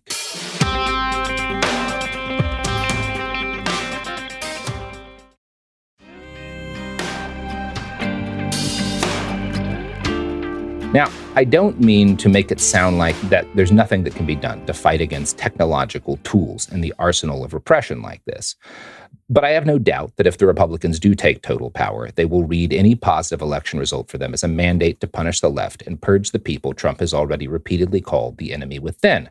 And I worry that in the event of any sort of national schism, either where there's an extended period of time where Trump is claiming to have been the winner, or if there's a situation where he just has himself inaugurated in Florida and you have a bunch of these counties and states around the country sign up for Trump, that the first thing we'll see law enforcement do in these areas is punish the enemy within, especially if they declare themselves on a war footing with the rest of the country.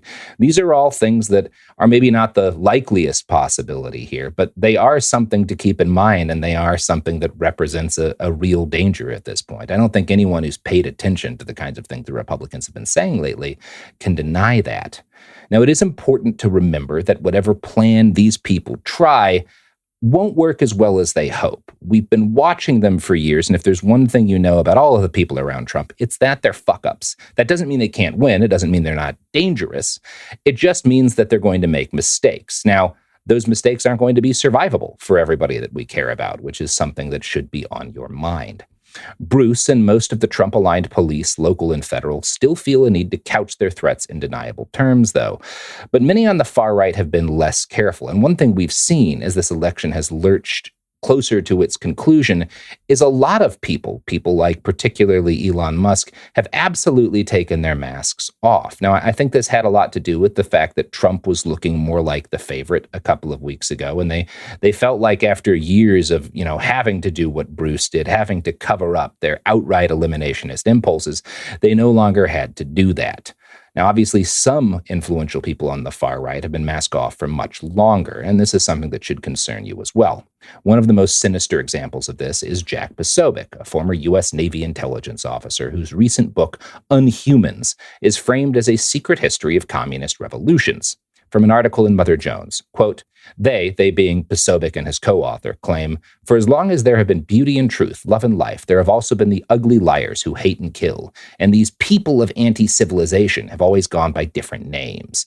Communists, socialists, leftists, and progressives. The pair contend that these folks, be they the Bolsheviks of Russia or the BLM activists of this decade, are better called unhumans. It's a hard-edged message. The foes of conservatism are not merely misguided souls pushing the wrong policies, but people who seek to annihilate civilization. They rob and kill, Posobiec and Lisek, his co-author, maintain.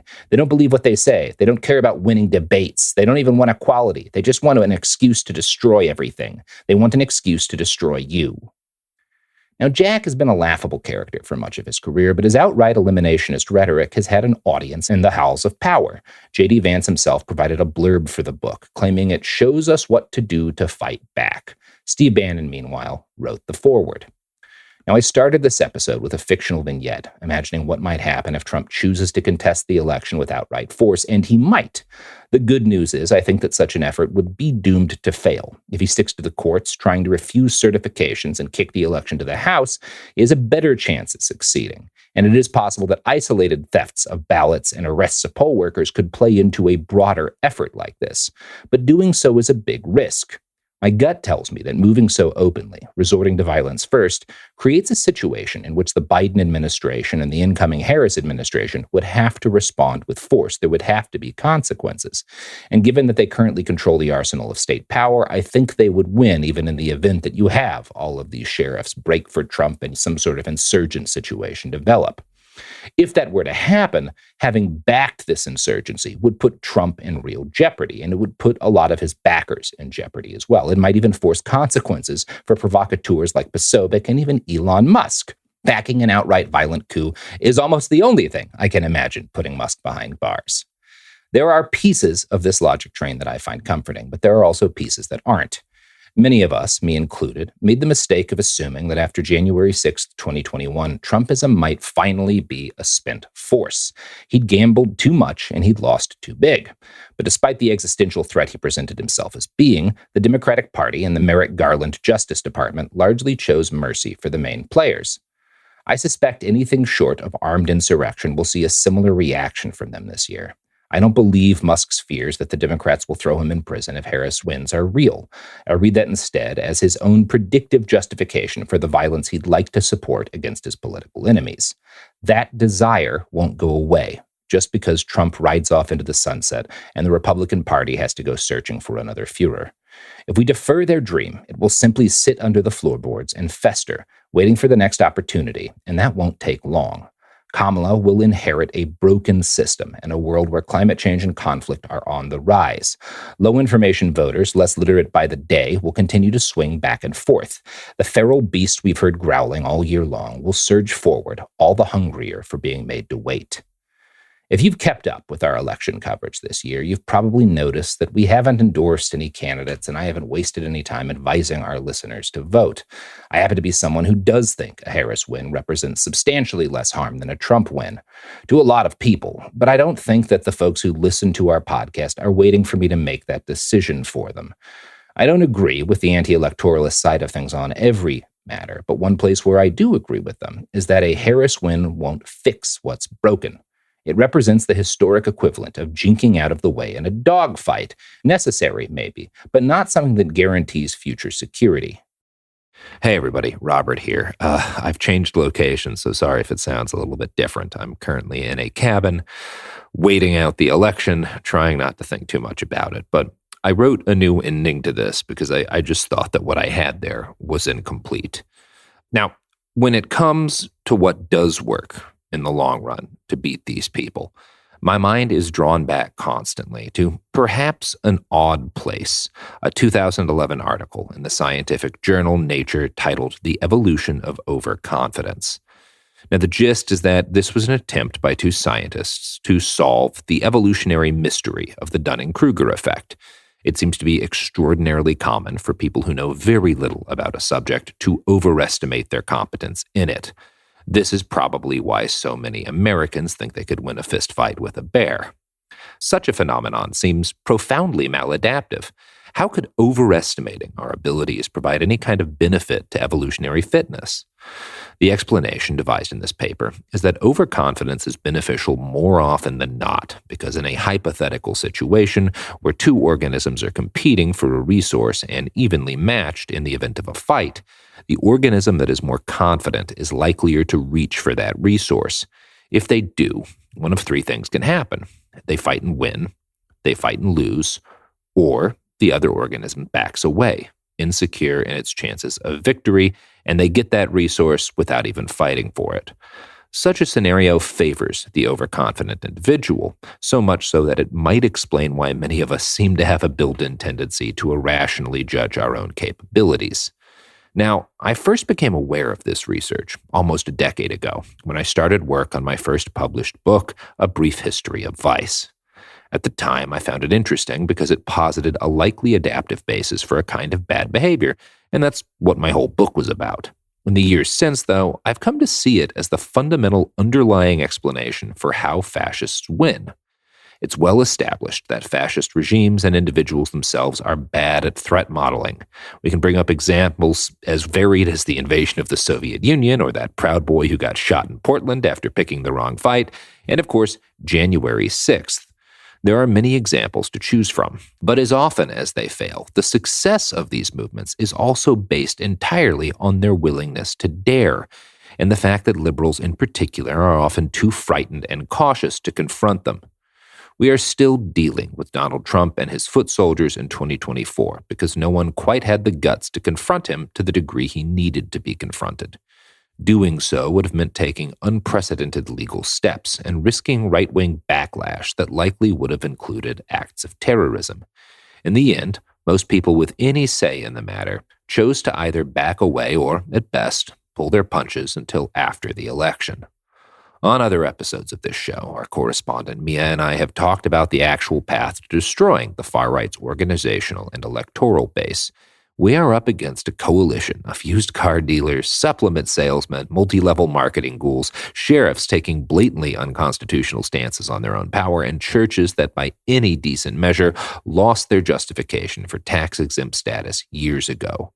These are all forces that can be targeted and neutered through the courts and the legislative system, with consistent activism and pressure applied to elected leaders. Sitting here, I think that the odds the Democrats embrace such a strategy are exceptionally low, but we do have to try to make them. Because when you're sitting across from a monster, one that's fattened on overconfidence, and you see him start to reach again, the only sane response is to swallow your fear and take a swing.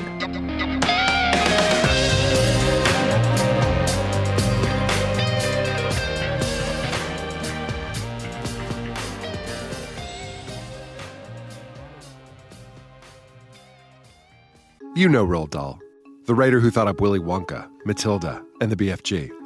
But did you know he was also a spy? Was this before he wrote his stories? It must have been. Our new podcast series, The Secret World of Roald Dahl, is a wild journey through the hidden chapters of his extraordinary, controversial life. His job was literally to seduce the wives of powerful Americans. What? And he was really good at it. You probably won't believe it either. Okay, I don't think that's true. I'm telling you, the guy was a spy. Did you know Dahl got cozy with the Roosevelts, played poker with Harry Truman, and had a long affair with a congresswoman? And then he took his talents to Hollywood, where he worked alongside Walt Disney and Alfred Hitchcock before writing a hit James Bond film. How did this secret agent wind up as the most successful children's author ever? And what darkness from his covert past seeped into the stories we read as kids? The true story is stranger than anything he ever wrote. Listen to The Secret World of Roald Dahl on the iHeartRadio app, Apple Podcasts, or wherever you get your podcasts. Usually on This Podcast Will Kill You, we talk about the diseases, infections, and biological threats that can make us really sick. But right now, we're doing something a little different. We're stepping back and looking at what the human body needs to keep going. When you consider what we know about sleep in humans, there's one rule that comes out. We are predictably unpredictable sleepers. We're talking about why sleep works the way it does, why our bodies don't follow neat rules, and why modern life makes rest so hard to come by. The second half of our series takes us to the digestive system with a multi-part series on what happens after we eat. Okay, I just have to say that all of my favorite words apparently are digestive words. Sphincter, peristalsis, duodenum. It's fascinating, it's funny, and it matters so much more than you think. Episodes of our new series run from January 20th through February 17th, with new episodes every Tuesday on the Exactly Right Network. Listen to This Podcast Will Kill You as part of the Exactly Right Network on the iHeartRadio app, Apple Podcasts, or wherever you get your podcasts. This is Ryder Strong with a podcast called The Red Weather. In 1995, my neighbor, Anna Trainer, disappeared from a commune. It was nature and trees and praying and drugs. So no, I am not your guru. And back then, I lied to everybody. They have had this case for 30 years. I'm going back to my hometown to uncover the truth. You can now binge all episodes of The Red Weather on the iHeartRadio app, Apple Podcasts, or wherever you get your podcasts. When you feel uncomfortable, what do you put on? Biggie. You put on Biggie when you feel uncomfortable? Because I want to get confident. This is DJ Hester Prynne's Music is Therapy, a new podcast from me, a DJ and licensed therapist that asks one simple question. Who do you want to be and what's the song that can take you there?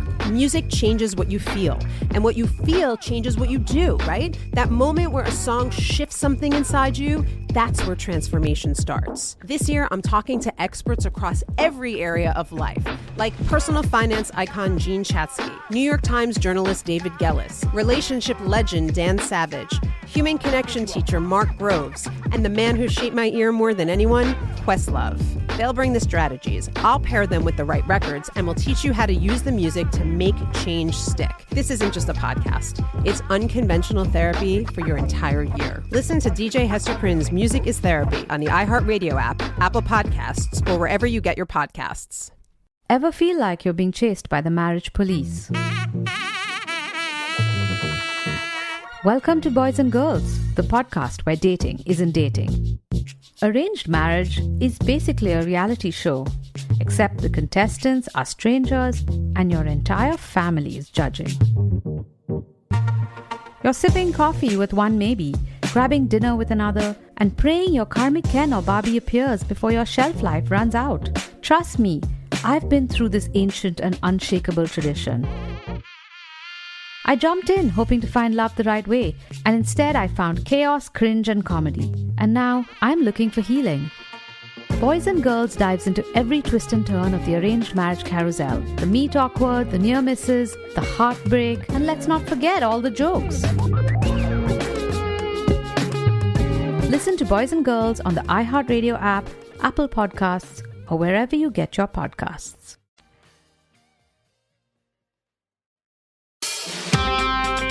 Welcome to It Could Happen Here. On today's episode, we have Robert Evans, Garrison Davis, Mia Wong, James Stout, Margaret Killjoy, and I'm Sophie Lichterman. This is the post-election episode. Robert. Yeah, it happened here. Is happening. Has continued to happen here. Yeah. Yeah, this has been a podcast from the beginning about things falling apart, which is a great business to be in, I guess, because they keep doing that. I want to start by kind of talking about yesterday's episode, the one that I dropped before the election, because I thought a lot about like what to put out on the day of the election. And I kind of made the call, which I don't know, regret's the wrong word. I made the call yesterday that like, okay, we've got this new poll from Seltzer. People are starting to feel like, you know, some of this late breaking news is good for Harris. Some of the pollsters are hurting back in that direction.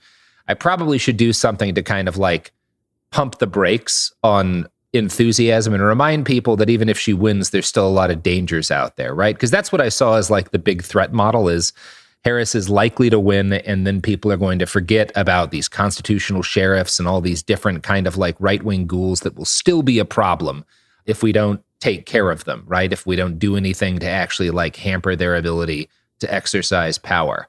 So I wrote that episode with that in mind. And it turns out I was being overly optimistic. And I think I was being overly optimistic in part, you know, I tend towards pessimism, which is why this show exists in the first place. Sure. You know, one of the things that's happened is we've gotten bigger and more people have listened is whenever like shit happens in the world, we get bombarded on the subreddit and just like in emails to myself with people saying versions of like, I don't know what to do, using language that's like very worrying sometimes about how hopeless they feel. And so I've kind of felt a growing responsibility to like spread calm and hope. And I think that merged to a degree with the, you know, after my dad died, this desire to like not just be sad and a doomer. And I think it led me to have, I guess, more of an optimistic, I forced myself into an unreasonably optimistic frame of mind just because I thought that was the responsible thing to do.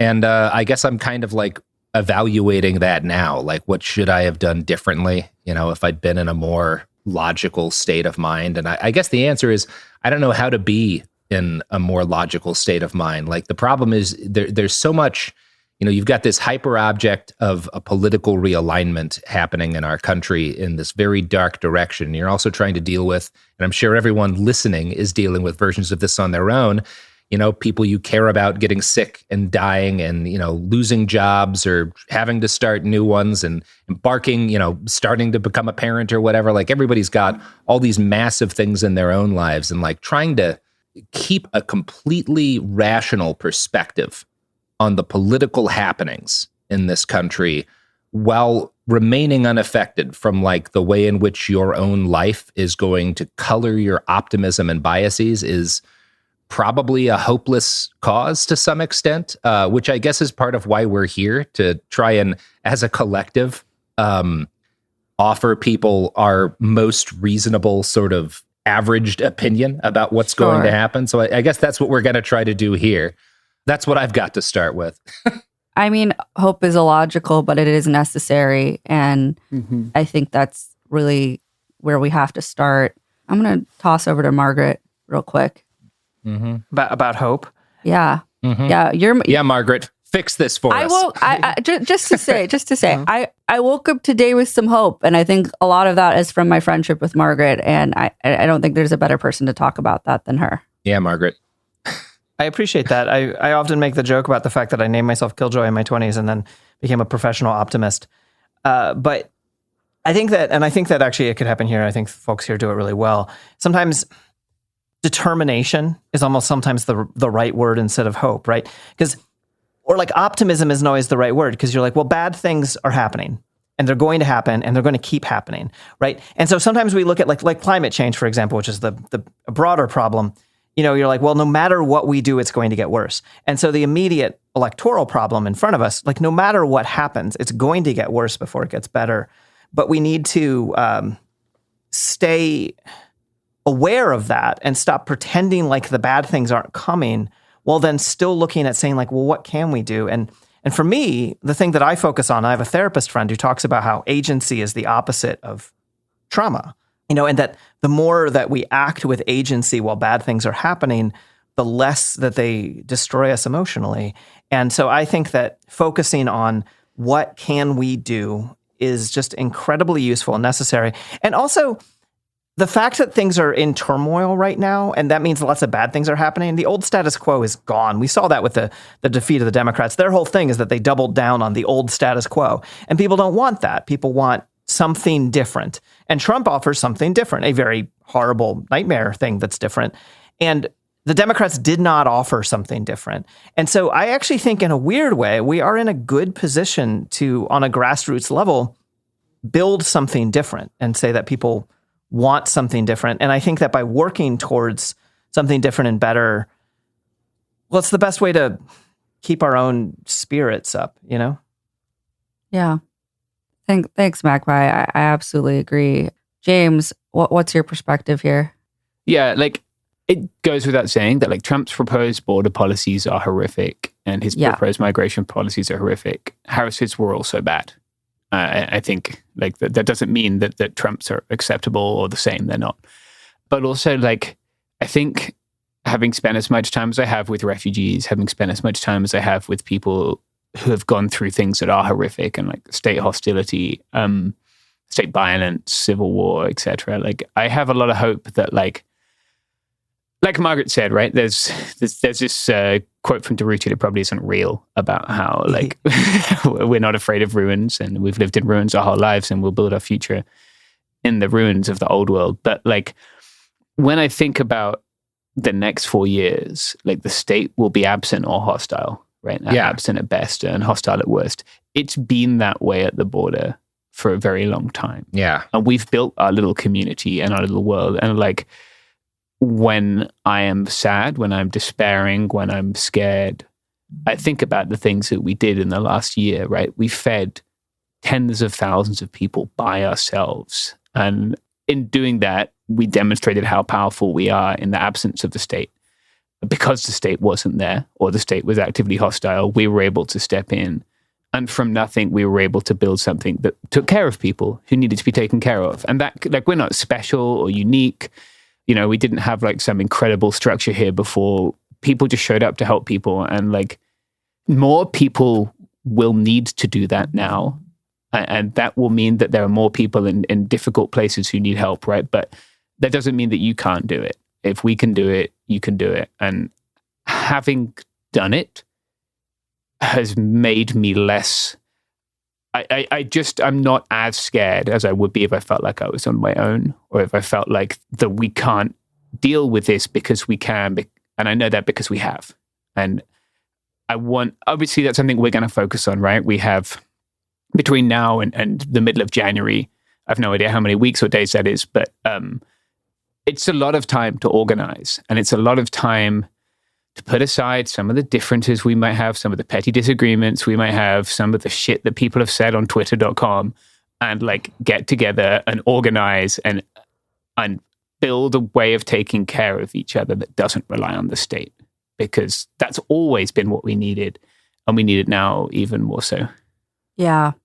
Speaking of what we need now, here's some ads. Oh, Robert, tone, bad. What else was I supposed to do? What else was I supposed to do? You just can't stop him. That was just physics. There was no other way for that to go. An object in motion. Yeah. Right. That was like the oceans forming after the moon hit the earth, or whatever happened to make oceans. I don't know how oceans came about. People don't ask me that question. They call him Robert Tectonic Plate Evans.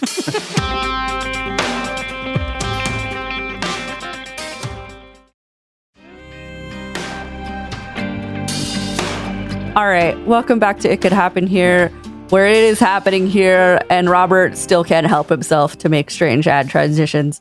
Garrison, what do you got for us? Yeah, I don't know. I feel like I am not an optimist, and I also put a lot of work into not being a doomer. I try to be pretty realistic about a whole bunch of my thoughts and analysis on this sort of thing, and I tend towards survival as kind of one of my main priorities. And I'd like to talk a little bit about kind of some of what we actually saw on election night, and maybe some small like misconceptions going around. Yeah. Mainly this kind of idea that the country has like wildly swung to the right. Like people have like overwhelmingly, like more so than ever before, have voted for like far right figures, have voted for far right like bills, basically wanting this complete like nationalistic takeover. If you look at the presidency, the Supreme Court, the House, the Senate, and I mean the final count is still coming in. We are recording this Wednesday afternoon. It's noon on the West Coast right now, and Trump has almost the same number of votes as he got in 2020. I think it's a little bit under at this point. Now there is some demographic changes. Certain groups may have leaned more towards or against Trump than in past elections, but the final like averaged popular vote number is at this point pretty much the same.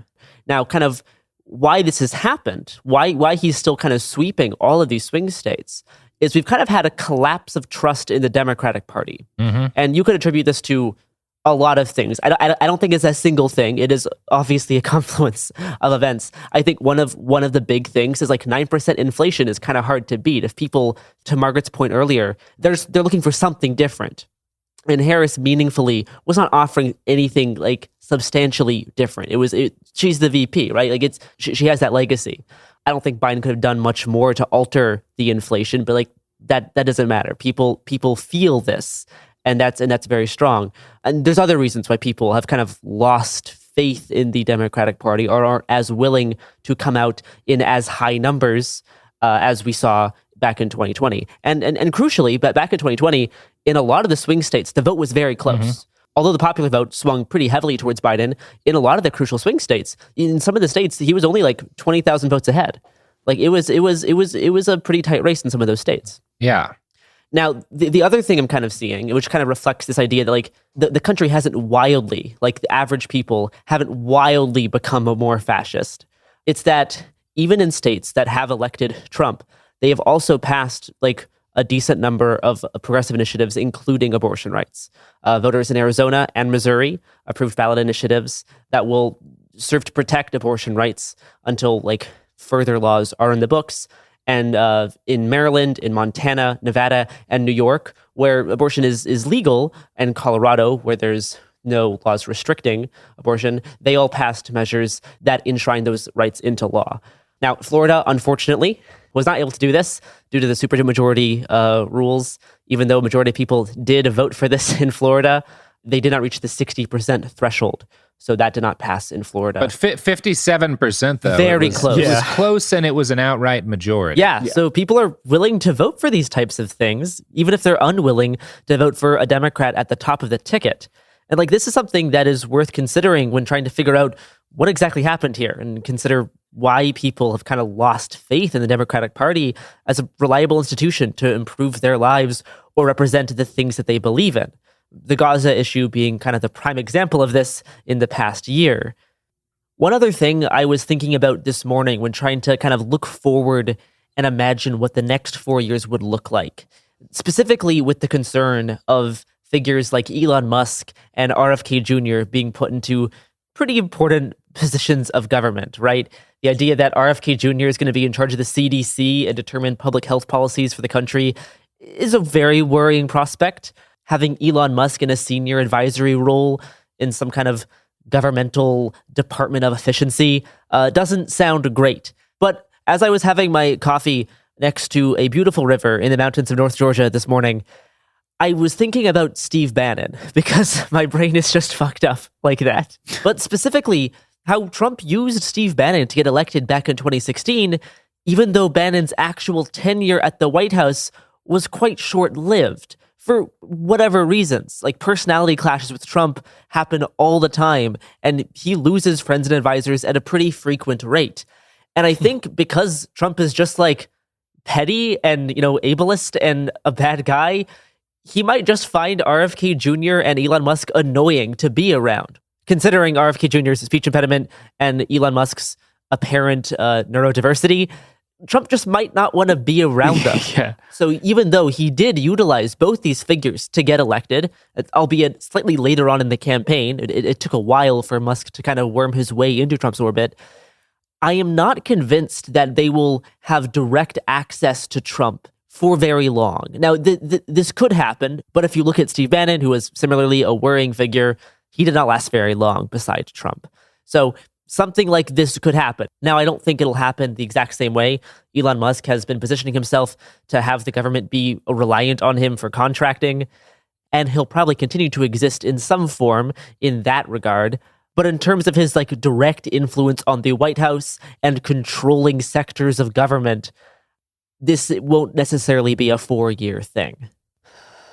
I think that is most of what I had on this topic. I guess the other thing is it turns out in Harris's efforts to kind of court independents and court Republicans that largely failed. Massive failure. Yeah, I mean, again, it turns out when you have a party that's running as kind of like a mini fascist party, and then you have another party that's running as just a conservative party. We've got Dick Cheney. Yeah. It's not a solid opposition party. No. This hasn't worked for the second time in a row. The stats are almost identical to 2020 on this issue of Republicans voting for the Republican Party. In fact, it was slightly fewer of them voted Republican back in 2020. More of them voted Republican in 2024. I think it's by about 1%. Trying to court the conservative vote means that the conservatives are going to vote for conservatives. Maybe we should have an actual opposition party if you believe in electoral politics. Yeah. No, I mean, the lesson people should take from Trumpism, Trump did not get where he is by courting the conservative vote. No. Trump took over the Republican Party and made it the Trump Party. And that is what worked. Right? And that's the actual lesson. The reason why Dick Cheney was fucking doing appearances with Kamala Harris was because conservatives, what we had known as conservatives prior to Trump coming to power, largely are out of the picture, right? The new crop of guys are all weirdos that have molded themselves in the image of Trump since his rise to power, right? Yeah. And one of the things that is the lesson is not, we need to make our own Trump, although by God, some people are going to take that lesson out of this. The lesson is that you have to come to people with a vision, right? You don't come to people by saying, well, what if we put a Republican in our cabinet, right? What if it's basically the same as this last thing that you're not really that happy with, but instead with more Cheney, right? It turns out that doesn't drive voter enthusiasm. And hey, that's... I'm hitting the libs pretty hard because this is the most catastrophic failure of any political party in living memory, right? So they do deserve to be hit, but it's not like the left accomplished anything, right? Either electorally or otherwise, right? There is no organized national left-wing movement that is worth talking about in any kind of building power way. It simply doesn't exist. And ignoring the blind loyalty that people have for Trump was a mistake. Yeah. Not considering, like, targeting that audience. It doesn't seem like all of the January 6th ads did anything at all. Nope. Did fuck all. I mean, in fact, statistically, they did nothing. They did nothing to hurt Trump. Yeah. Right.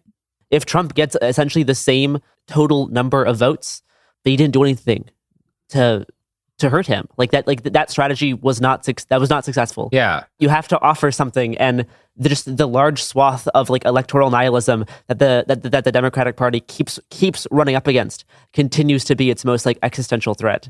Robert, Gare, and I at the RNC talked to a variety of people who did not give a flying fuck about Trump's record. Oh, of course not. All they cared about was No. They had blind loyalty to him.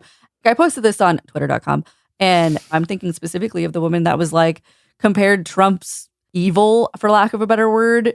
Oh, sometimes he's ridiculous, like my husband. And that blind loyalty, and the Democrats were going to fucking flip those people. That was not going to happen. Yeah. They took a gamble. Wasn't even really a gamble. They took a gamble on the wrong crowd, and like that's not effective. But it's not really here or there at this point. It happened. Kind of like, now what? Yeah. We haven't really heard from Mia much, so I'm gonna shoot over to Mia. Yeah, and I mean, I think where I'm at is that, okay, we're in this moment. One of our biggest advantages is that we're not the Democrats, right? This has been a fairly comprehensive referendum on the failure of the Democrats to offer anything. We also screwed up offering a better world, right? Yeah. This is, if you look at what happened in 2020 and you look at the places that we actually sort of took power is a strong word, but there are places where we ran the cops out, and we screwed up making those places a world that was ideologically compelling enough to spread. And we're not going to get a third do-over of that, right? We have to be able to sort of when the moment arrives, we have to be able to actually create a world that is better enough than this one that we can move. But that's not impossible. Yeah, I think what we have right now is we have a period of time before Trump takes power. And we have this time to sort of quash our beast. We have this time to organize. We have this time to plan. And I think at least part of what we need to do, and we'll get into this more in other episodes and probably later too, there's the obvious tasks of organization. There's getting people involved in things. There's getting into meetings. I also think, and this is something that's I think easier to do literally immediately, is that we've been fighting completely defensively on the cultural front for 4 years, and it's been a complete disaster. And we need to have a large-scale cultural offensive. There needs to be something other than fucking TikTok Mormonism. We need stuff, alternatives to trad wife shit. We need alternatives to this terrible the fucking manfluencer sphere. There needs to be something else. We need to create that very, very fast. Yeah. Anarchist trad wife stuff like Mia. Jesus Christ. Yeah, that's what's going to save us. All right. Yeah. Everybody go buy a sundress right now. Get out there. Bold of you to assume we don't have them, Robert. And I'm gonna pull Robert Evans in. Speaking of buying things, it's time for our last ad break.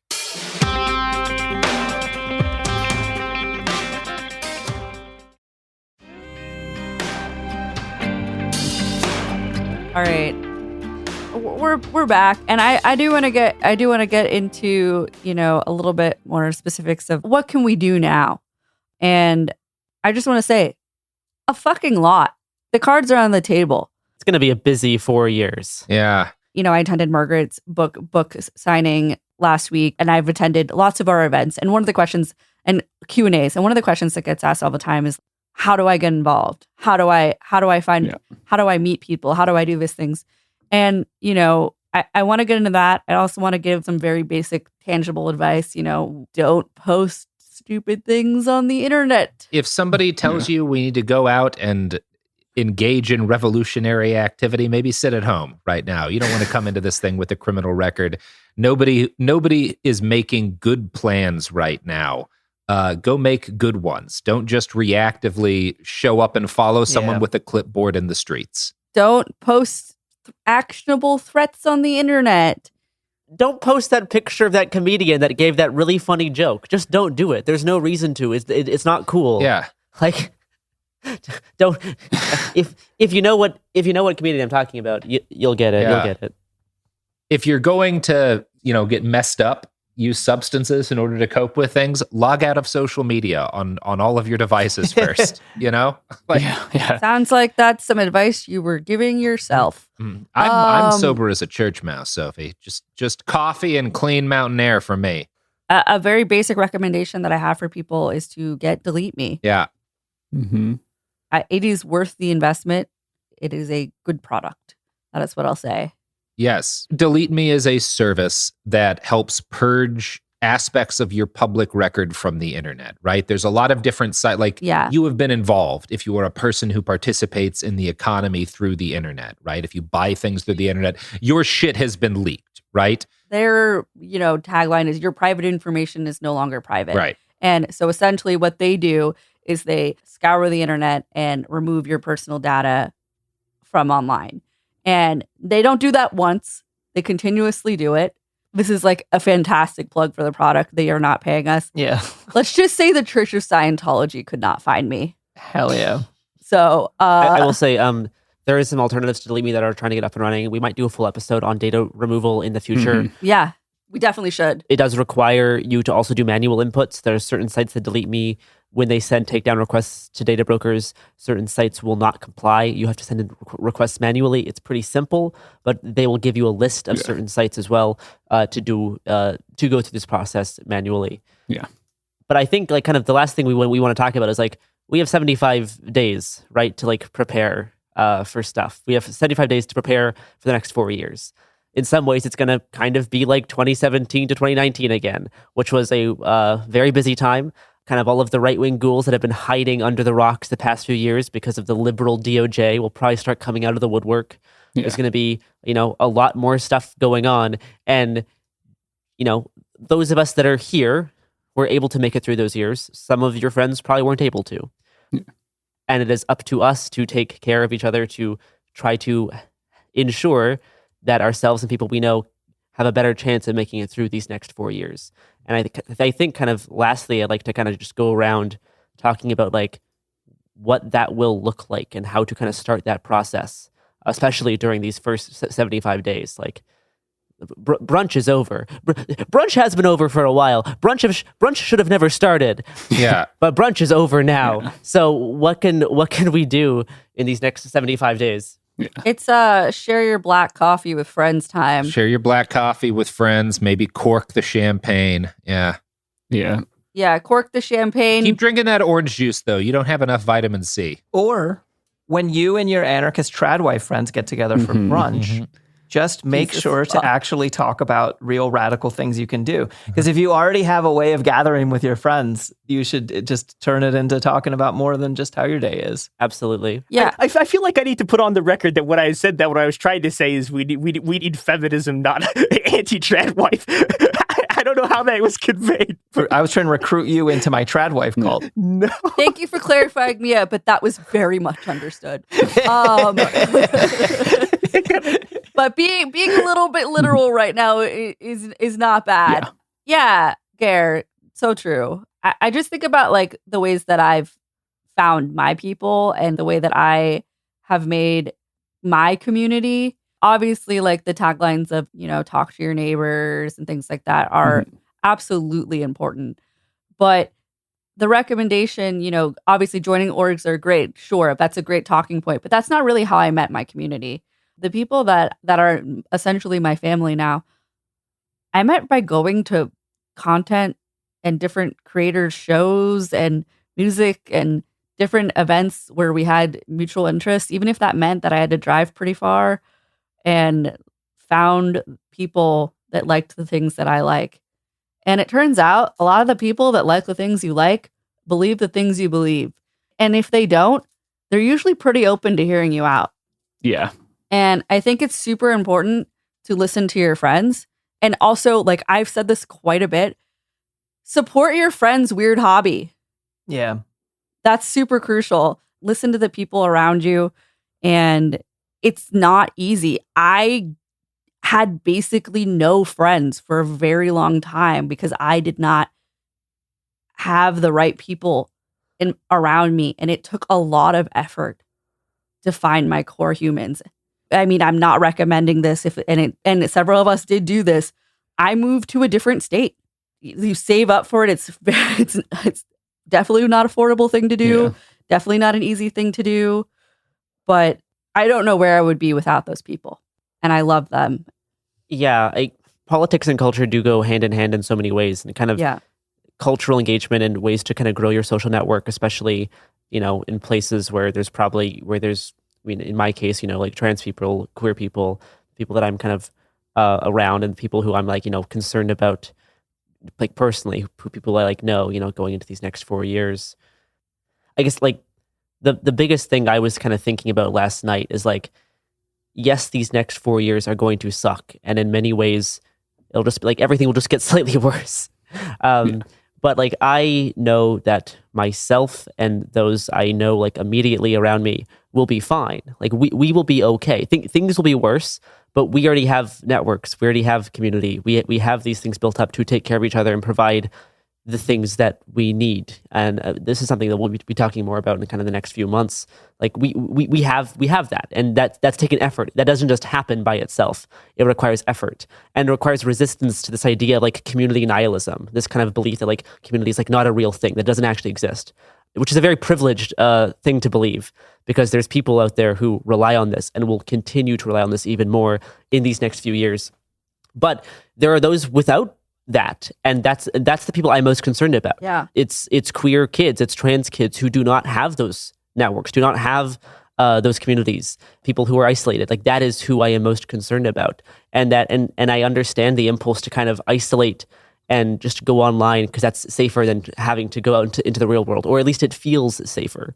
But I don't think that's actually real. I think that leads to its own forms of detrimental harm. So like it requires like a getting off Discord and like a going into your community and trying to make friends, which can be scary, but it is like incredibly crucial. I think we should talk about like joining actual orgs as well. I think some other people on this call can speak more to that and like the utility of those as well. But I think first and foremost, like even getting a network of friends outside of orgs is also a very good. It's not even crutch. It's just like a life support system that is going to be super important. Yeah. Yeah. I'd like to throw to Margaret for a second, because she looks like she really wants to say something. Oh, and I don't actually disagree with anything that Gare's saying. I think no, not at all. Is absolutely crucial. I wanted to just say that like, I think there's actually a weird blurriness in the lines between an organization and a friend group, right? Totally. And the problem isn't necessarily subculture. The problem is a sort of, if we have this idea that there's a hegemonic subculture, like in order to be a radical, you have to be part of our clique, right? And that's a problem. Whereas if whatever clique you're already part of, or any subculture you're already part of, you turn that radical. Yes. I think that is, it's what Sophie was talking about. But then, yes, there's a lot of people who have no access to any of that. And some of it, as I think you're saying, is, well, if you only hang out with your friends on Discord, like maybe it's time to start meeting up in person. And even if that's very complicated to do. But I also think that there's a huge importance to open door organizing, and organizing. Like when I say orgs, I don't mean like go join PSL or any authoritarian cult, right? Or that there should never be one organization that says this is the strategy that we have to use to fight this. But instead, if you get together with the people that you want to get together with and say, this is the problem we're dealing with, how do we deal with it?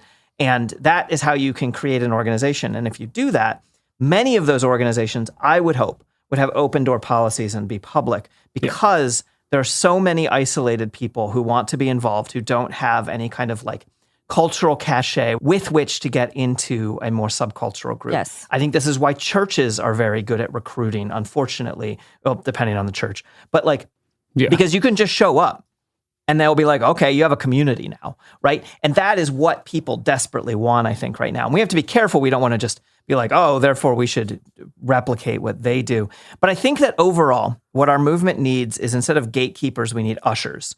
We need people to help people find their way into the movement, to help bring them in and figure out like, hey, what are you good at or what are you interested in being good at? Here's how you can apply it. Yeah. And I want to really quickly use a case study that happened from the last Trump election that I think was actually fairly useful. I was living in a small town, a small city with a fairly vibrant anarchist community. And when Trump was elected, we called for anarchist assemblies, and they were open door, and they were places where you don't get together to plan crime.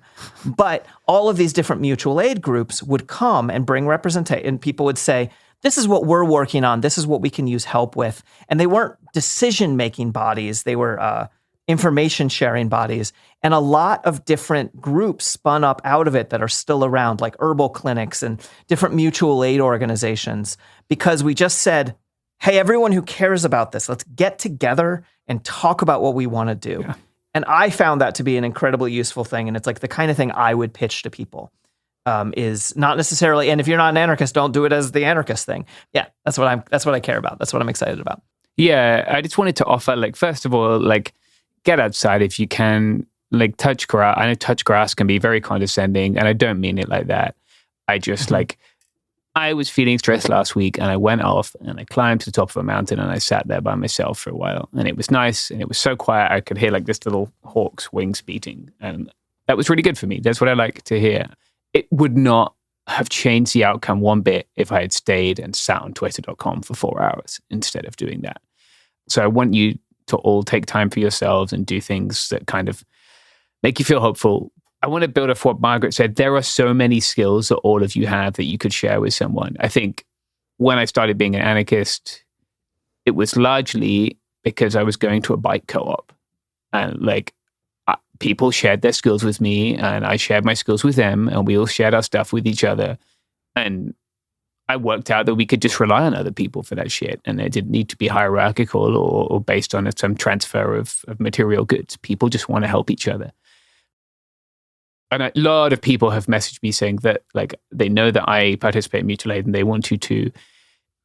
If you can't see it, then you have to start it, and that's okay. You can change the world if you make a cooler full of sandwiches and give them to people who are hungry. I guarantee if you start doing that shit, you will find other people and they will say, hey, what are you doing? Oh, I'm feeding people. Why? Because they're hungry. Can I help? Yes. It's that easy. And like, we can build from there. We don't have to agree with them on everything, first of all, but we can build from there. And I think it can be really scary, but like, now is the time to start. Not once things get worse, 4-8 years ago was the time to start, but we can't go back. And I want to kind of finish up with that like, we can't go back. I don't care where someone was yesterday. I don't care where they were last week. I don't care where they were last year. Like, all that matters is where they are now. Yeah. And we can build forward from here. We cannot go back and change things. And it is not worth doing endless recriminations. It doesn't matter. It's happened.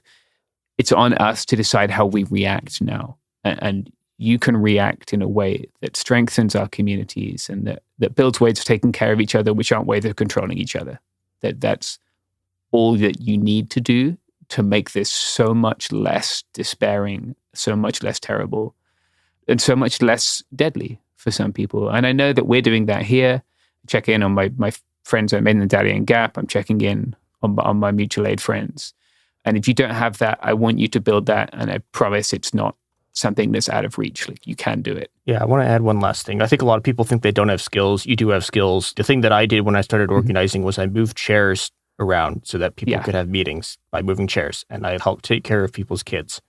And I helped put posters up, right? People can do things. You have things that you can do. And it's time to lock in. That's what we have from here. It is time to lock in. It is time to organize. It is time to get prepared to fight. Yeah.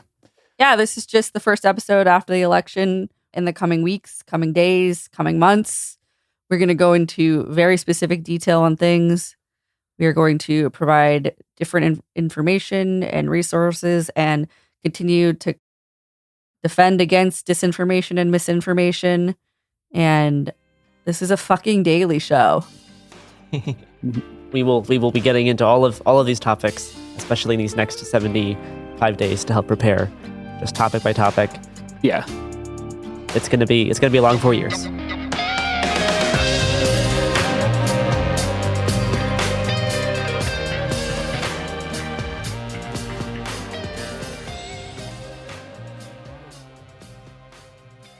You know Roald Dahl, the writer who thought up Willy Wonka, Matilda, and the BFG. But did you know he was also a spy? Was this before he wrote his stories? It must have been. Our new podcast series, The Secret World of Roald Dahl, is a wild journey through the hidden chapters of his extraordinary, controversial life. His job was literally to seduce the wives of powerful Americans. What? And he was really good at it. You probably won't believe it either. Okay, I don't think that's true. I'm telling you, the guy was a spy.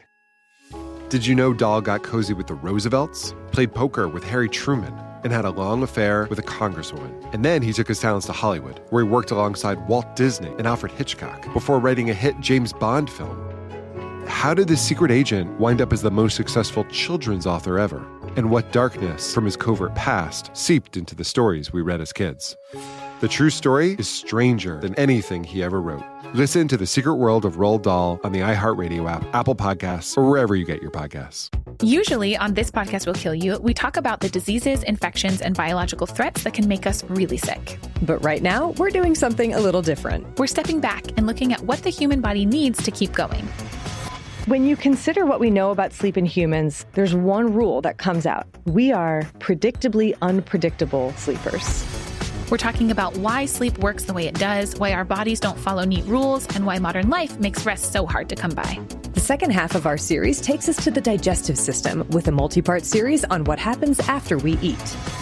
Okay, I just have to say that all of my favorite words apparently are digestive words. Sphincter, peristalsis, duodenum.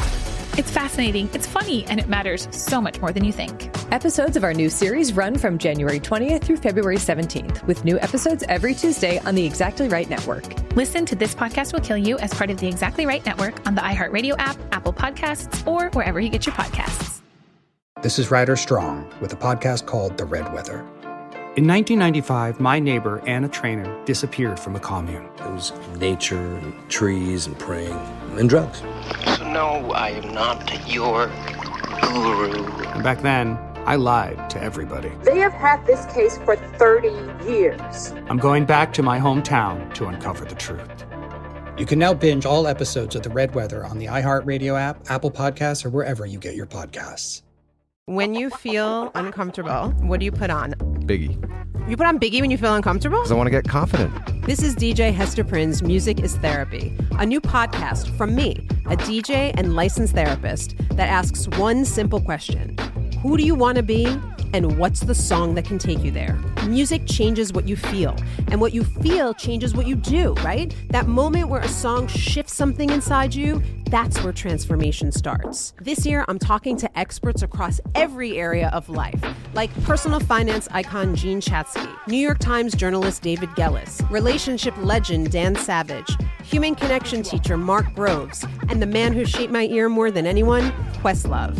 They'll bring the strategies, I'll pair them with the right records, and we'll teach you how to use the music to make change stick. This isn't just a podcast. It's unconventional therapy for your entire year. Listen to DJ Hester Prynne's Music is Therapy on the iHeartRadio app, Apple Podcasts, or wherever you get your podcasts. Ever feel like you're being chased by the marriage police? Welcome to Boys and Girls, the podcast where dating isn't dating. Arranged marriage is basically a reality show, except the contestants are strangers and your entire family is judging. You're sipping coffee with one maybe, grabbing dinner with another, and praying your karmic Ken or Barbie appears before your shelf life runs out. Trust me, I've been through this ancient and unshakable tradition. I jumped in hoping to find love the right way, and instead I found chaos, cringe, and comedy. And now I'm looking for healing. Boys and Girls dives into every twist and turn of the arranged marriage carousel. The meet awkward, the near misses, the heartbreak, and let's not forget all the jokes. Listen to Boys and Girls on the iHeartRadio app, Apple Podcasts, or wherever you get your podcasts.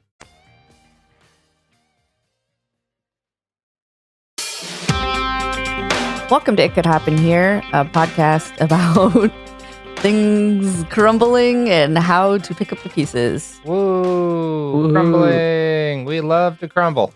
Yeah. And part of that is understanding what is going to happen and how it is going to happen and absorbing that knowledge and what you can do with it. So today, James is going to tell us about Trump's plans for migrants. Yep. Yeah.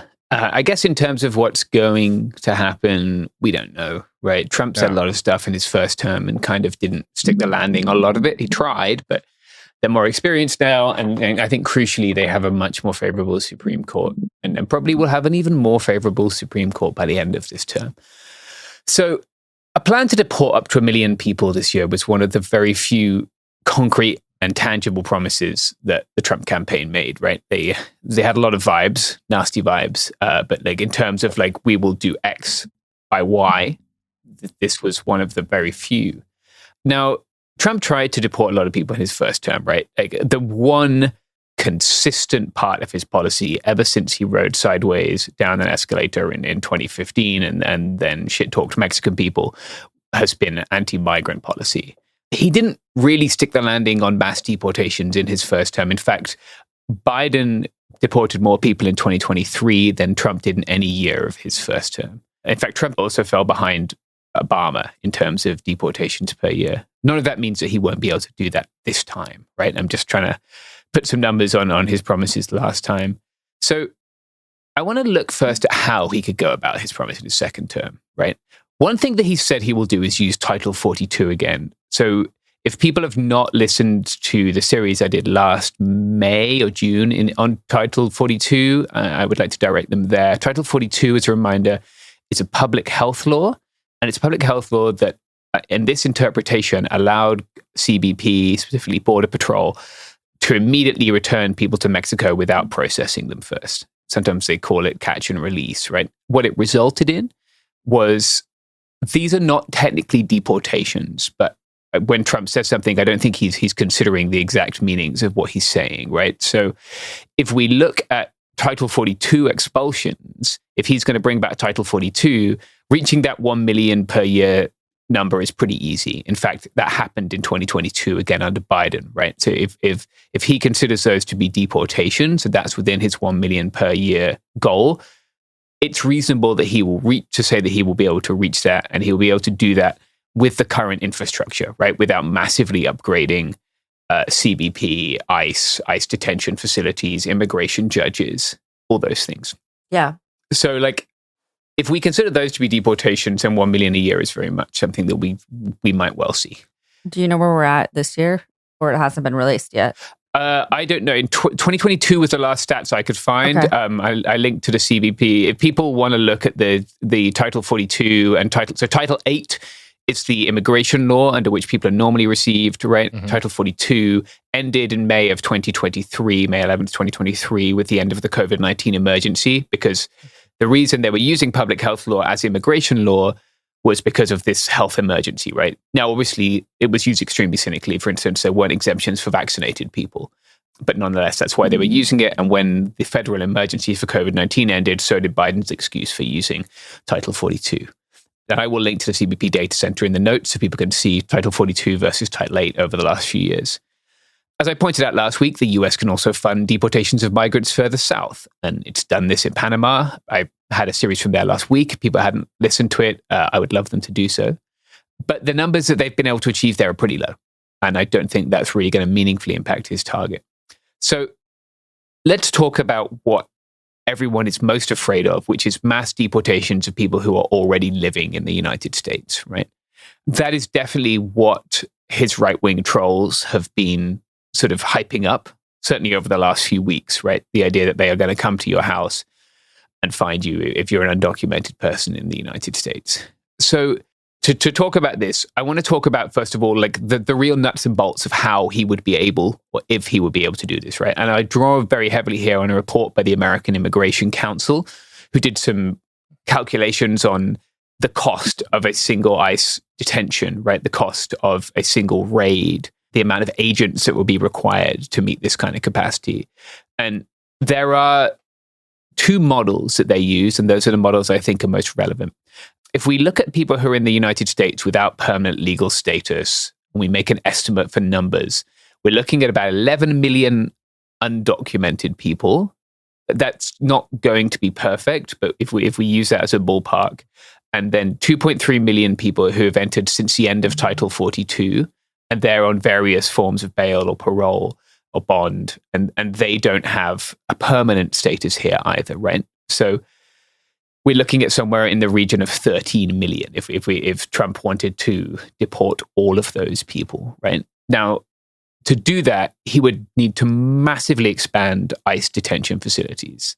About half of ICE's staff aren't, contrary to what you might believe about ICE, kicking in people's doors and deporting them. Half of ICE's staff work for something called Homeland Security Investigations. It's not that those people don't do deportations, they do, but they mostly focus on human trafficking, drug trafficking, transnational crime. Now, sometimes those people also do deportations. People might be familiar with the big HSI raids on certain employers who are employing a lot of undocumented people.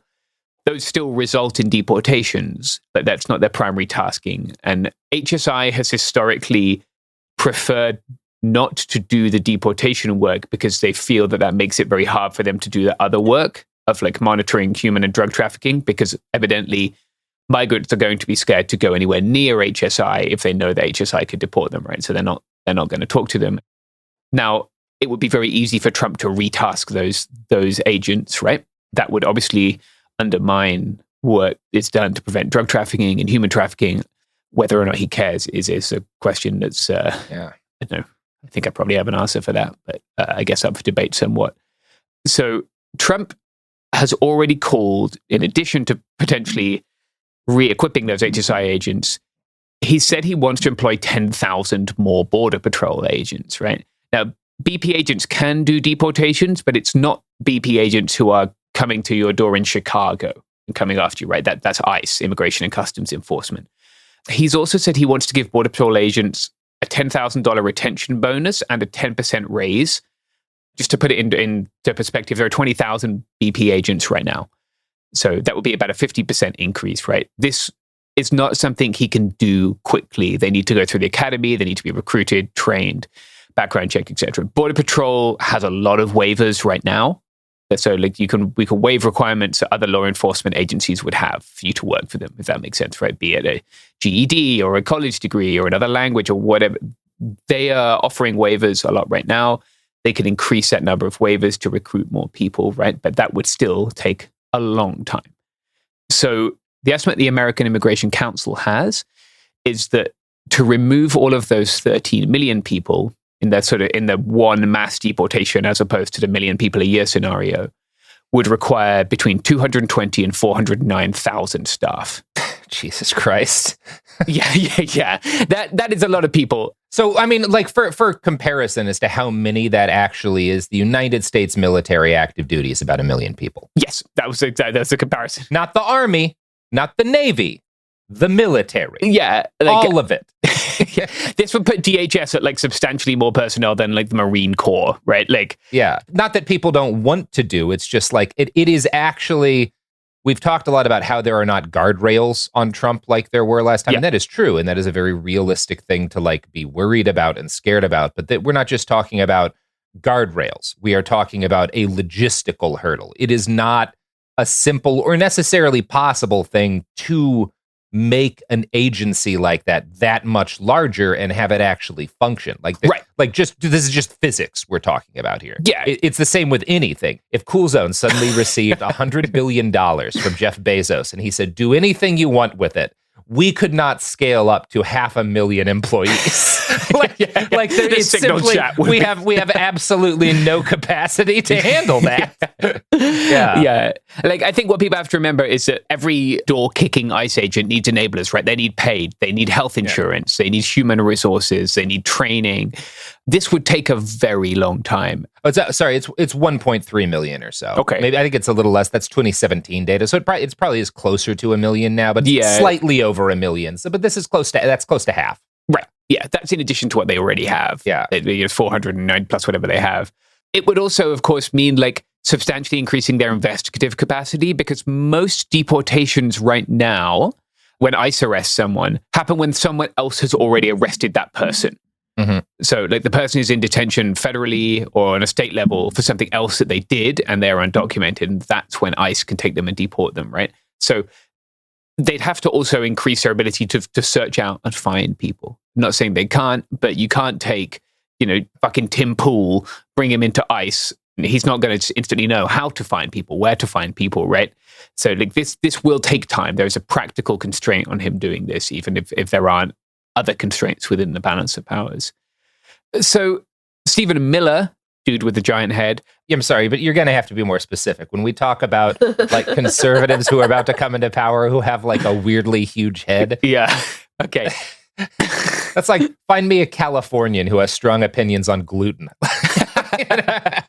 Yeah, that's me. I'm pro-gluten. Yeah. Yeah, so Stephen Miller is the guy who's crafted a lot of Trump's nefarious border policies, right? It was Miller who took out Title 42.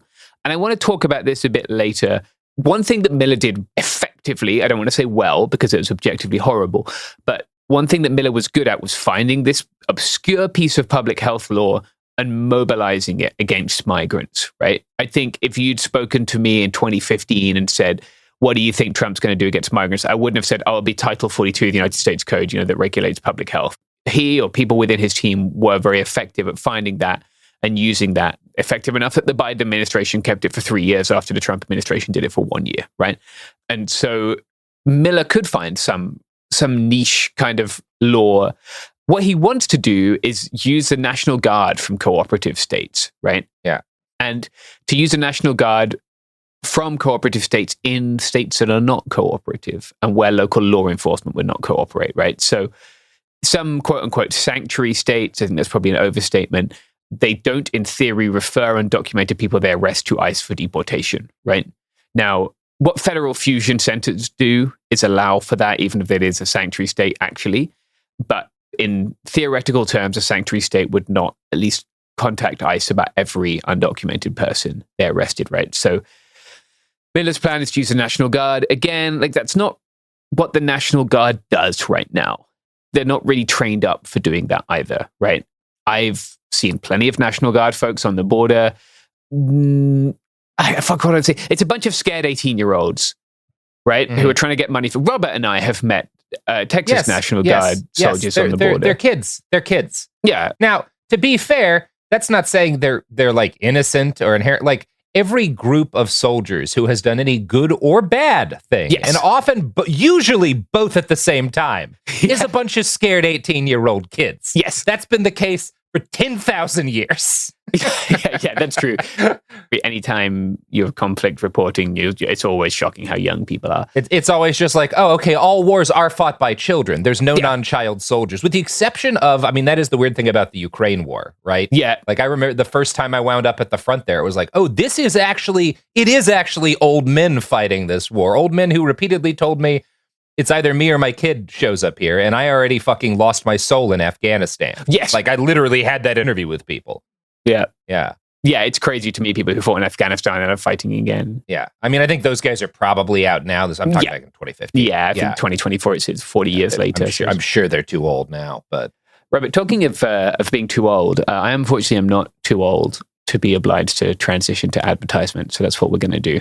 You're never too old for that, James. And in fact, the older you get, it's kind of like how if you reread Moby Dick at different points in your life, it's a completely different novel. Every 10 years, different book. Mm-hmm. Same thing is true with Ulysses.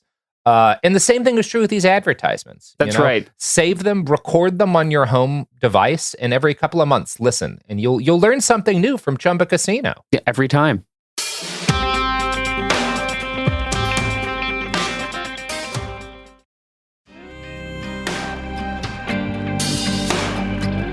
All right, we're back, and I hope you've downloaded that Chumba Casino advert for later. In the event of a grid down scenario, you could have a whole library of those to listen to.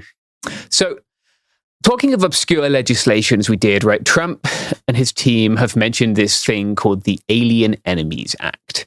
It sounds like Alien Ant Farm, but it's not in any way related, sadly. Not nearly as good as Alien. For one thing, its cover of Smooth Criminal Terrible. Terrible. Yeah. Nowhere near of the same standard. That's a joke for people who are over 30. Yes, anyone who tries to dance to that Alien Ant Farm song today not only has to think about the fact that Michael Jackson was definitely a pedophile, but also their knees no longer work. Yeah, it's a lose-lose scenario. Yeah. Just sadly shuffling along, trying to maintain I what can no cartilage I longer have left. skank properly. Moonwalking while crying, taking ibuprofen. No, I was at a streetlight show in Portland that was all millennials, and every time, like, the pit was crazy, but also it sounded like a cement mixer when everybody's knees got going. They're doling out ibuprofen on the way out. So you're going to need this tomorrow, son. So the Alien Enemies Act, it hasn't been used since the United States used it in the Second World War for internment camps, right? Which, at least for many of us, is a part of national shame, I guess, like a pretty terrible fucking thing that United States did. Obviously, for some folks in the Trump administration, this is something that they're kind of aspiring to, I guess. Trump has said that he would like to use this to deport gang members. That's not really what it's for. And like even sources within DHS have pointed out that they would have to prove that these migrants were sent by a foreign government, right? Or someone that the US is at war with. This is going to be hard because, like, if we look at Venezuelans who are representing a larger and larger proportion of migrants since the elections there, they will actively shit talk the government of their country at the first opportunity. I have met hundreds, if not thousands, of Venezuelan migrants in California and in the Darien Gap. And you're not going to find people who you can plausibly say were sent by Maduro that way. Yeah. But Miller's pretty good at finding these obscure laws and ways of doing things. So we would be foolish to write this off entirely, but I don't think that will make up the bulk of these mass deportations. So I want to go to that American Immigration Council report, which I'll link in the show notes, right? Assuming 1 million deportations a year, which is what J.D. Vance said to the New York Times, that's the sort of steady deportation scenario as opposed to the mass deportation of 13 million people scenario, which the steady one is more realistic in terms of practicality, right? The cost of that, assuming that 20% of undocumented people decided to leave on their own, would be about $88 billion a year, which is a large amount of money. We'll talk in a little bit about what you could get with that money. A one-off mass deportation would cost about $315 billion. The detention costs alone for that one-off mass deportation of 11 to 13 million people would be $167.8 billion, which is probably why private prison group Geo Group's stock soared this week, right? Like if Trump wants to deport people, the average deportee is detained for 59 days before they're deported. And so they are going to massively have to increase their capacity. Right now, their current detention contract includes a minimum of 29,790 beds. Between like increases and other facilities they have access to, in early 2024, according to the American Immigration Council, they detained 39,000 people. Astute listeners will notice that 11 million and 39,000 are quite disparate as numbers go. So, yeah. Yeah.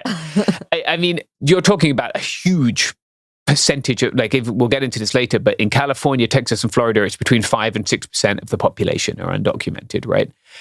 You're talking about building prison cities if you were to detain that many people in one fell swoop. Again, that takes time. But in this case, it's private sector actors like Geo Group. They can tend to move a little bit faster, right? So yeah, to put that cost in terms of things that the government could do with the money instead, right? A decade of 1 million deportations a year means foregoing 40,450 elementary schools or 2.9 million new homes or funding the Head Start program for 79 years. A single year of mass deportation would cost nearly twice the National Institute of Health's annual budget or 18 times the global annual expenditure on cancer research. So I guess that's shit that we could have instead, but that's not all, because undocumented households, contrary to what you might have heard, pay taxes. And if we deported every undocumented person in the United States, if we look at the 2022 numbers, undocumented households paid $46.8 billion in federal taxes and $29.3 billion in state and local taxes. That's a huge amount of tax revenue foregone, right? Absolutely. Yeah.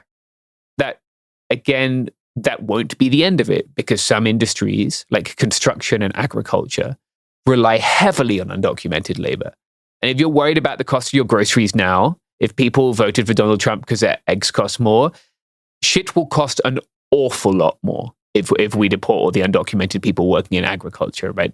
Sectors of that industry do not function economically without underpaid migrant labor. And this is something that migrants are very aware of, actually. I broadcasted an interview with one of them last week where they know that they will be underpaid because they're undocumented, but they still think that that's worth it for them to be safe, right? So forgoing that, I don't think Trump has not proposed a solution to this, right? Like this long form thinking is not what he does, certainly in his speeches, but that would have a massive impact on the economy. What he would also need to do is persuade the countries that these migrants come from to take them back. And that has historically been something that has been extremely difficult. The State Department doesn't see the sort of process of persuading people to accept migrants as really within its remit. And it certainly sort of bristled at having to do this. The last Trump administration, I think a mass deportation like this, it would trigger some nations refusing to take people back. For instance, Venezuela, right? Venezuela is already not taking people back from Panama. The US funds deportations for Panama. Venezuela and Panama ceased relations after the election in Venezuela, and Panama rightly claiming that was a fraudulent election. And as a result, Panama is now looking for a third country to deport these people to. If the US attempted to deport potentially millions of people to Venezuela, again, there's no guarantee that Maduro has to accept them back, right? I can hear a lot of people saying, how is that allowed? To not accept to take them back? Yeah.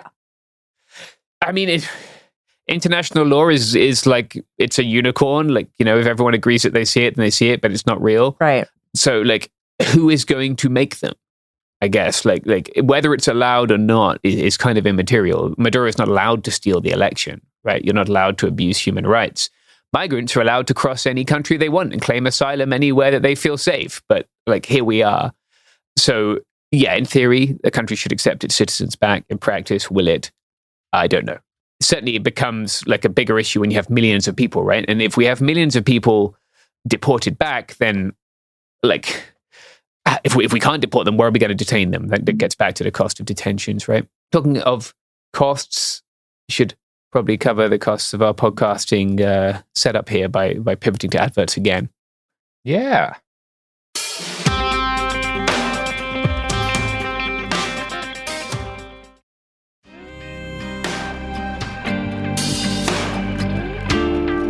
We are back. And for the final segment here, I want to talk about who Trump could pursue with these deportations, right? There's two major groups. The obvious starting point would be the 2.3 million people who crossed between January of 2023 and April of this year before Biden signed his asylum ban. To be precise, that's 2,264,830. Those people don't have permanent immigration status. Those are the people who you've heard from on this podcast who were in Hukumba, right? The people who we've interviewed for the last year and a bit now. They have various immigration status, but none of them are permanent. None of them have permanent residency. All of them are obviously registered, right? They normally have a notice to appear in court, which would make them easy to find and potentially easy to deport. The other group of people are the undocumented migrants who have been here for longer than that. Many of them most have been in the country for more than a decade. They're working. They often have citizen children, right? Because of birthright citizenship. Most of them pay taxes. Most of these people have some form of revocable legal status. So that might be something called a temporary protected status. We talked about a temporary protected status last week as well, but it applies to people who are already in the country when it's granted, and it allows them to stay for a designated period of time while it's not safe to deport them to their home country. Let's say there's been a war or a natural disaster, right?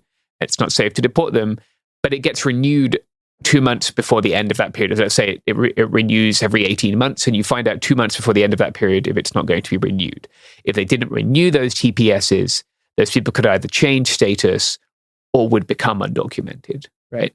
The TPS has existed since 1990, and there are about 860,000 people on TPS right now. The other major category that people will probably be more familiar with are dreamers, people who came to the United States as children and are undocumented, but they benefit from something called DACA, Deferred Action for Childhood Arrivals, and about 834,000 young people benefit from this, which allows them to receive a renewable 2-year period of deferred action from deportation. Trump did try and go after this in his previous term in 2018. He ended up in a 2-year court battle, which sort of finished up with NAACP versus Trump. And that ran out the clock on his term, and Biden reinstated DACA. But again, because people have to register for DACA, their whereabouts are easier for someone like ICE to potentially find. Then after that, we have people who entered without being detected. We have people who overstayed their visas. Those people might be harder to find, right? The model of the undocumented migrant that people have in their head is like comes across the border with carpet shoes, sneaks past a BP checkpoint, and then lives in the United States without ever encountering migration authorities. That's actually not the majority model, but those people do exist, and they would be harder for ICE to find potentially. Trump has also vowed to end parole programs that allow Ukrainians and Afghans to enter the USA and work. I would think that some of those would be pretty unpopular. People have been much more broadly in solidarity with Ukrainian migrants than they have with other migrants from other parts of the world, they'll say. But it would be an easy one again for him to end, right? The last thing he's really said he wanted to do is to end birthright citizenship. Yep. That is, and I spoke about this before in our Agenda 47 episodes. That's pretty clear in the 14th Amendment. They have some kind of fringes on the flag legal theory around this, but like, I would think that would require a constitutional amendment, but who knows? Because he might have both houses and the Supreme Court on his side. So he might just be able to get away with doing that. This obviously wouldn't rescind citizenship from people who have previously have children who are citizens. Talking of people who have children who are citizens, there are about 4 million mixed status families in the United States. So this deportation plan could potentially separate parents from children, children from parents, children from their older parents who they take care of. It could destroy these families, right? Deportations always destroy families. I've seen this happening myself, and it's horrible. The states where this would most likely happen, the states with the highest undocumented population are California, Texas, and Florida. California, thus far, retains its sanctuary policies. Texas and Florida very much do not, right? Yeah. And so those would be the states where there would be the highest risk of this happening.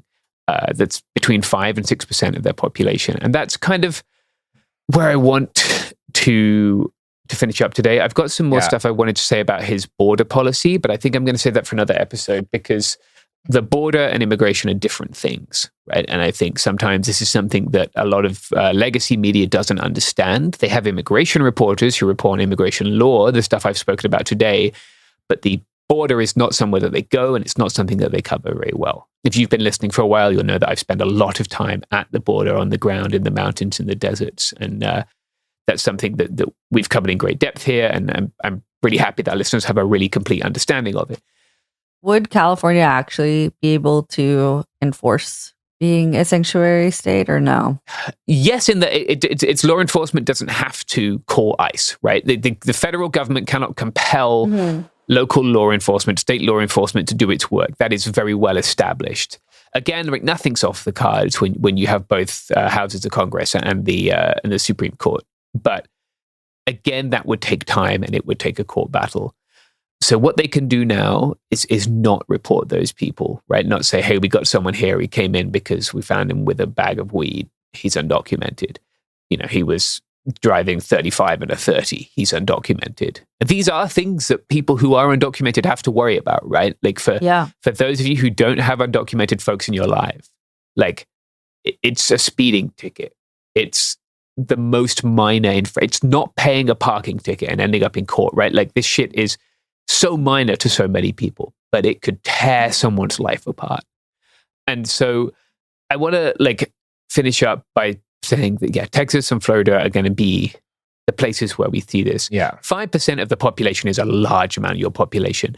If he even attempts half of that, people are going to see this. It's going to happen in your community. Now, I'm not saying he will, but if it does, like the time to start organizing to protect people you care about is now.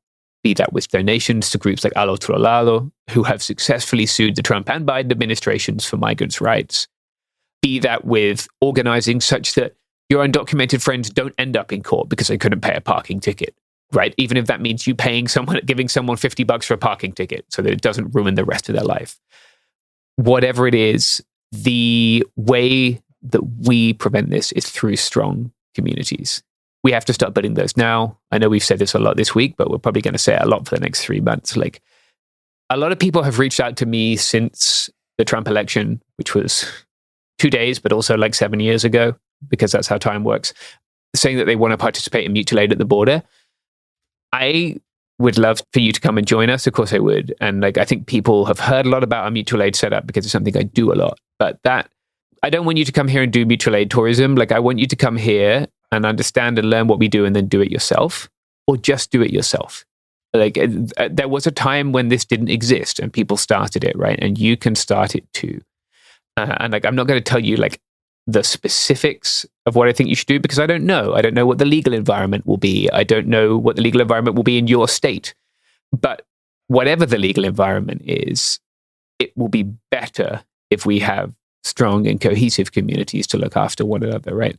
If you're looking to donate your money, I've said it before, Al Otro Lado, where I would suggest it. It's ALOTROLADO.org. They've done really valuable work in defending migrants' rights in court. Haitian Bridge Alliance would be another great example of that. Will you link that? Yep. I'll put them both in the show notes, yeah. But the way we confront this is together. And it's super important that now, in the next 3 months, if there are undocumented people in your lives, that you check in with them, right? That you talk with them about what the best plan is. We don't know what's going to happen. I've outlined some scenarios here. None of them may happen, right? We don't know yet, but we have these 3 months and we'd be foolish not to use them. Yep. Yeah. Talk to your friends, begin organizing. The solution is not despair. The solution is community. And I know it can be really easy to despair. And if you're listening and you are undocumented, I understand how petrifying this is. And just know that like we're all thinking of you, and hopefully there are people in your life who are there to help you and to help you get through a difficult time. Hey, we'll be back Monday with more episodes every week from now until the heat death of the universe. It Could Happen Here is a production of Cool Zone Media. For more podcasts from Cool Zone Media, visit our website, coolzonemedia.com, or check us out on the iHeartRadio app, Apple Podcasts, or wherever you listen to podcasts.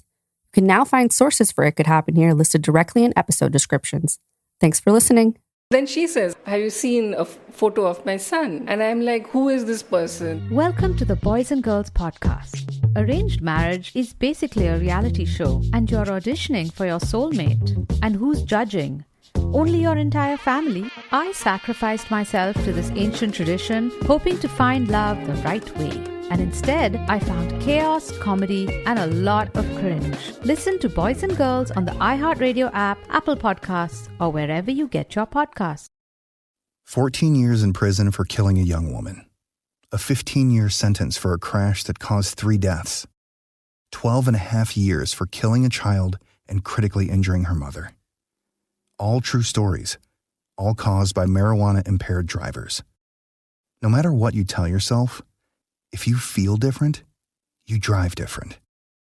So, if you're high, just don't drive. Brought to you by NHTSA and the Ad Council. Hey everyone, it's Emily Simpson and Shane Simpson from the Legally Brunette podcast. Each week, we're bringing you true crime through a legal lens. Whether you want all the facts on the disappearance of Nancy Guthrie, or you still need to wrap your head around the Diddy verdict, we're breaking it all down step by step. And we're not just lawyers, we're also husband and wife. It makes for some pretty entertaining episodes. Listen to Legally Brunette on the iHeartRadio app, Apple Podcasts, or wherever you get your podcasts. You know Roald Dahl. He thought up Willy Wonka and the BFG. But did you know he was a spy? In the new podcast, The Secret World of Roald Dahl, I'll tell you that story and much, much more. What? You probably won't believe it either. Was this before he wrote his stories? It must have been. Okay, I don't think that's true. I'm telling you, the guy was a spy. Listen to The Secret World of Roald Dahl on the iHeartRadio app, Apple Podcasts, or wherever you get your podcasts. Saturday, May 2nd, country's biggest stars will be in Austin, Texas at our 2026 iHeart Country Festival presented by Capital One. See Kane Brown, Parker McCollum, Riley Green, Shabuzi, Dylan Scott, Russell Dickerson, Gretchen Wilson, Chase Matthew, Lauren Elena. Tickets are on sale now. Get yours before they sell out at Ticketmaster.com. This is an iHeart podcast. Guaranteed Human.